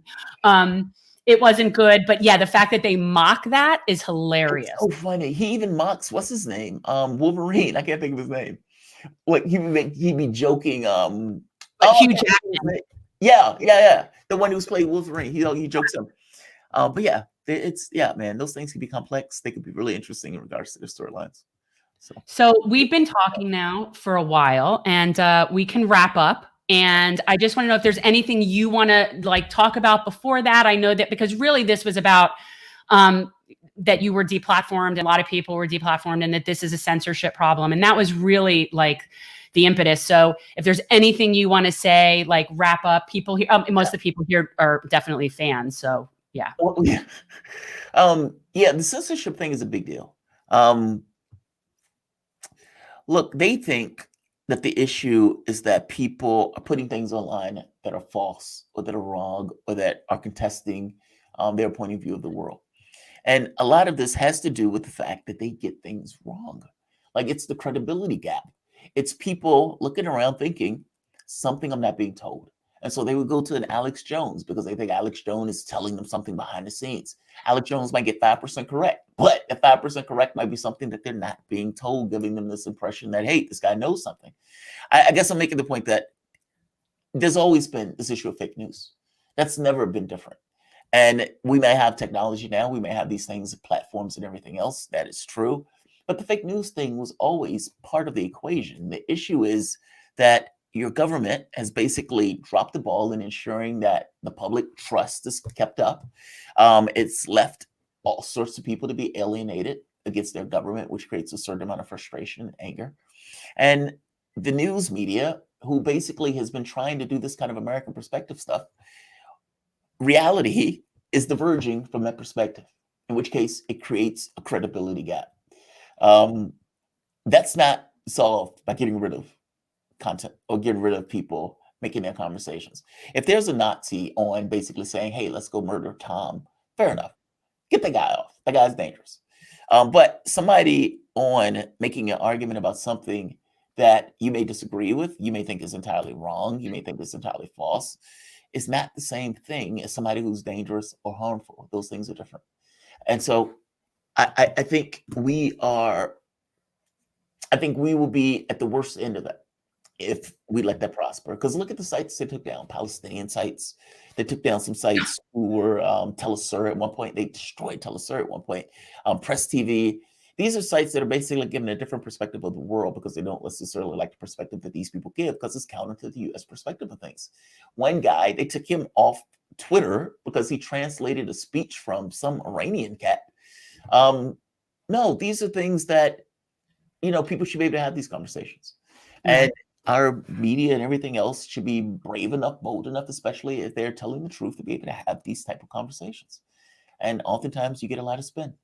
So yeah, censorship is not necessarily something I think people should be cheering at all. And Exactly. yeah, for the longest time, it's like people you're cheering it now, they're going to be you or somebody who you like that they're taking it off later for some stupid nonsense, that they were gearing up for prior. And so I don't know where it goes, right? I don't know where they stop with this. And I do know it seems like you have certain people in power, Democrats mostly, that are putting pressure on various platforms and whatnot in order to get rid of more people. And that seemed to be one of the policies that they're pushing. Republicans, on the other hand, wants it open up because they want to be able to tell more lies. Unfortunately, that's the way they're taking that angle. I mean, they were like, Trump needs to be able to talk. Trump needs to be able to talk. How dare you get in the way of Trump telling his lies? Free speech. All of a sudden, they care about free speech. But I guess, my point is very basic. The attacks on sites, the attacks on things that independent media, because if I do a story and with 12 News does the exact same story, I can get shut down. The news station is not, especially if it's something that they don't particularly think should be on the platform. Right. However, the news media, the Young Turks, those type of people will be grandfathered in and be getting well, they're corporate now. Yeah, that right So, there. so that's they're corporate now. So to me, once a news outlet or what you would consider to be a news outlet is corporate, then I am now not trusting. Yeah, Because now you have a profit motive and you have your own agenda as to what you're pushing, and that's not news. yeah, That's propaganda. And so for me, like I said, the key to fighting the bad information is with the good information, right. and that's what people like you are doing. And yet there are going to be people that unfortunately are going to believe people that are just spewing nonsense. I mean, there's people that are going to support your Alex Joneses of the world. That's just the way it is.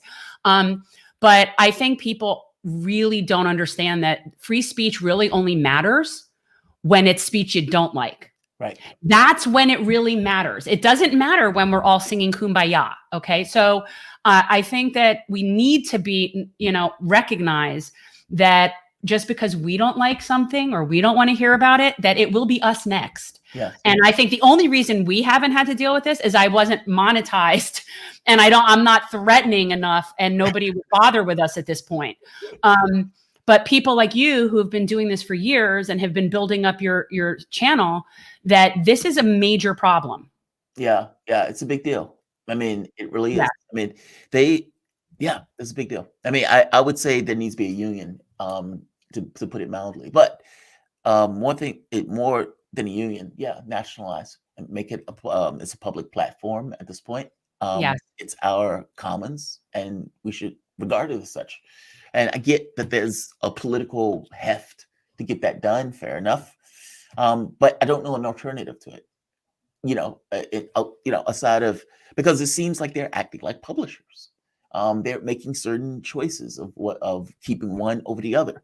And while the law does allow them a certain degree of leeway, in making the choice about a sword versus a shield and that type of thing, meaning we can get rid of harmful content, and they're going beyond that. Yeah.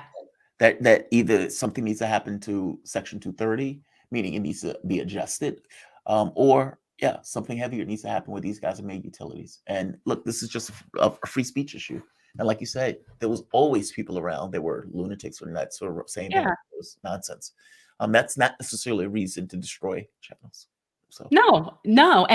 But people are so quick to want to censor it when it's someone they don't like. And nobody can understand that this is really an all or nothing proposition. You can't have it both ways. Either we have free speech or we do not have free speech. But once you start dealing with criticizing content and deplatforming based on content, we have a serious problem.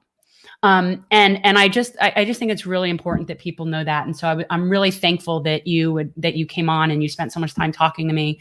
And I could probably talk to you for hours, but which I always suspected that about you. It's probably what I wrote to you in my letter. Was I probably wrote you a letter saying something like, I suspect we could be really good friends. I think we get along swimmingly. That's probably. That's funny. I gotta look the letter up. I have to find that letter. No, I mean, that was years ago. I mean, this was probably when I first signed on to be like a Patreon or something, like a long time. I gotta check that email. Yeah, I gotta search for that. But I appreciate your time so much, and I love what you do, and I think you are one of the best voices out there. You're calm, you're reasonable, you're very well rounded, and I also love that you handle a lot of international stuff that a lot of people don't talk about, because we are very Americentric here. Yes. And international politics. Yeah, I know. And I like that. We don't, because there's some stuff situations we don't come in contact with. Like we don't have a king or a queen. You know what I mean? And so the king or queen adding to an aspect of politics adds a certain level of interest. Or we don't have a European Union.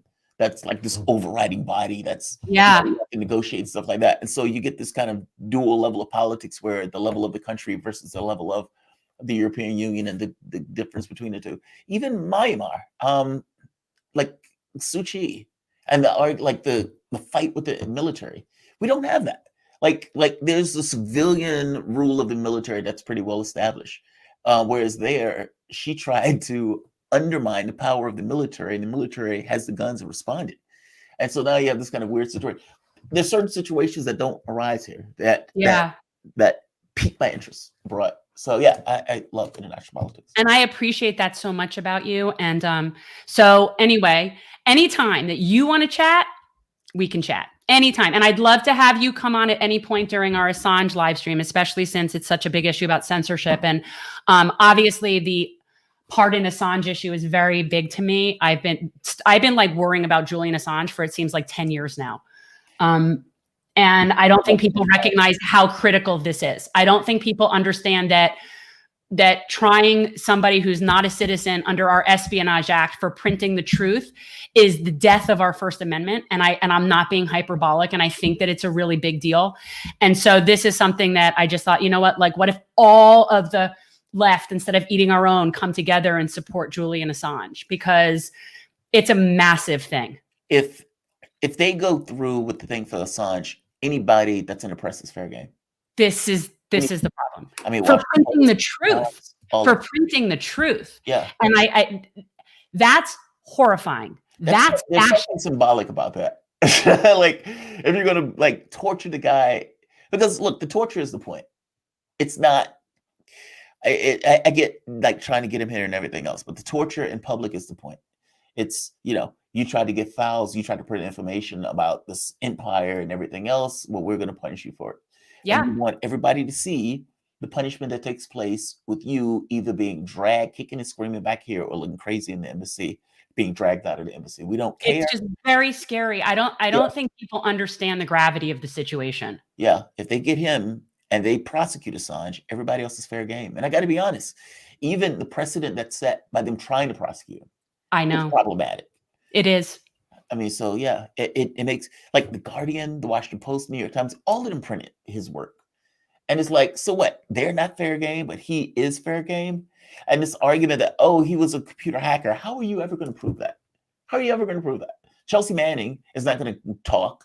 She's not going to give you any information. No. So what are you doing this for? You're doing this in order to torture the guy. Yes, that's really what it is he pissed off Hillary Clinton. That's how I see it. Yes, that's exactly how I see it. Yeah, he pissed off Hillary Clinton. By the way, and it wasn't even a situation where Assange, yeah, he pissed off Hillary Clinton, and those people are pissed off at him about it. Yep. And Roger Stone got prosecuted for lying, meaning the link that they were trying to establish, saying that WikiLeaks was the that Roger Stone was the go-between WikiLeaks and all this other stuff. It was nonsense. He got prosecuted for lying about that. And yet they're still going after him. And he kept saying, look, it's not the Russians. It's not the Russians. I didn't get it from the Russians. And it doesn't really matter what he says. He says it over and over again. And so they're trying to torture the guy. And that's exactly what they've been doing. They've been torturing him. And the judge argues that he's autistic. And because he's autistic, he will kill himself in prison. And regardless of what mechanisms they put in place, he will find a way to do it. What? Well, that was just the easy way for her, the barrister or whatever. That was just the easy way for her to pass the buck to somebody else. Isn't that like a weird way out of that? Like that's it is. Well, it was not having to decide on the issues. It was not having to decide on the merit. Just saying, okay, we're scared that he's suicidal, so we're not going to do this now. But that's not deciding it. But she fundamentally agreed with the U.S. case. But it looks like she was trying to find any reason not to go through with it. Yeah. It's just that's such a yeah, it's very bizarre. Yeah, I see what's going on much. Yeah, I'll John, my producer's watching. John, send out an email to Jamarl and see if we can coordinate some time that would work. Would be great. And if you can, great. I'd love to have your voice on it, especially given this recent nonsense you've been dealing with. The censorship issue is a big deal, and so is the potentially end of our First Amendment. So. I think, yeah, I mean, the problem is it's that interplay between private enterprise versus public. And until there is some kind of recognition or settlement of that, because Section 230 is not working. It's not, it wasn't ever meant to be that. It was never meant to be that. That's like the porn law, if I'm not mistaken. Yeah. It's the thing that was supposed to be for like indecent content. And it ends up like doing what nobody expected it to end up doing. So yeah, maybe it need to be adjusted in some particular way. But yeah, it's worrying. I mean, to put it mildly, it really is. So I appreciate this. Thank you for absolutely. Thank you so much for coming on. Everybody, thank you for checking us out. I appreciate it so much, Jamarl. Oh, no, no problem. Thank you for inviting me. Have a good one. You have a good one. I'll talk to you soon. All Bye-bye. right, bye. So that was fun. It went way longer than I thought, and I'm really not feeling so good. So I'm gonna check out now. We have our regular live stream tomorrow. Diane Morales is going to be on. She is running for mayor of New York. I believe that's the only person we have on for tomorrow, although I could be wrong. But we definitely have her tomorrow. So hopefully you guys will be around tomorrow, and peace out.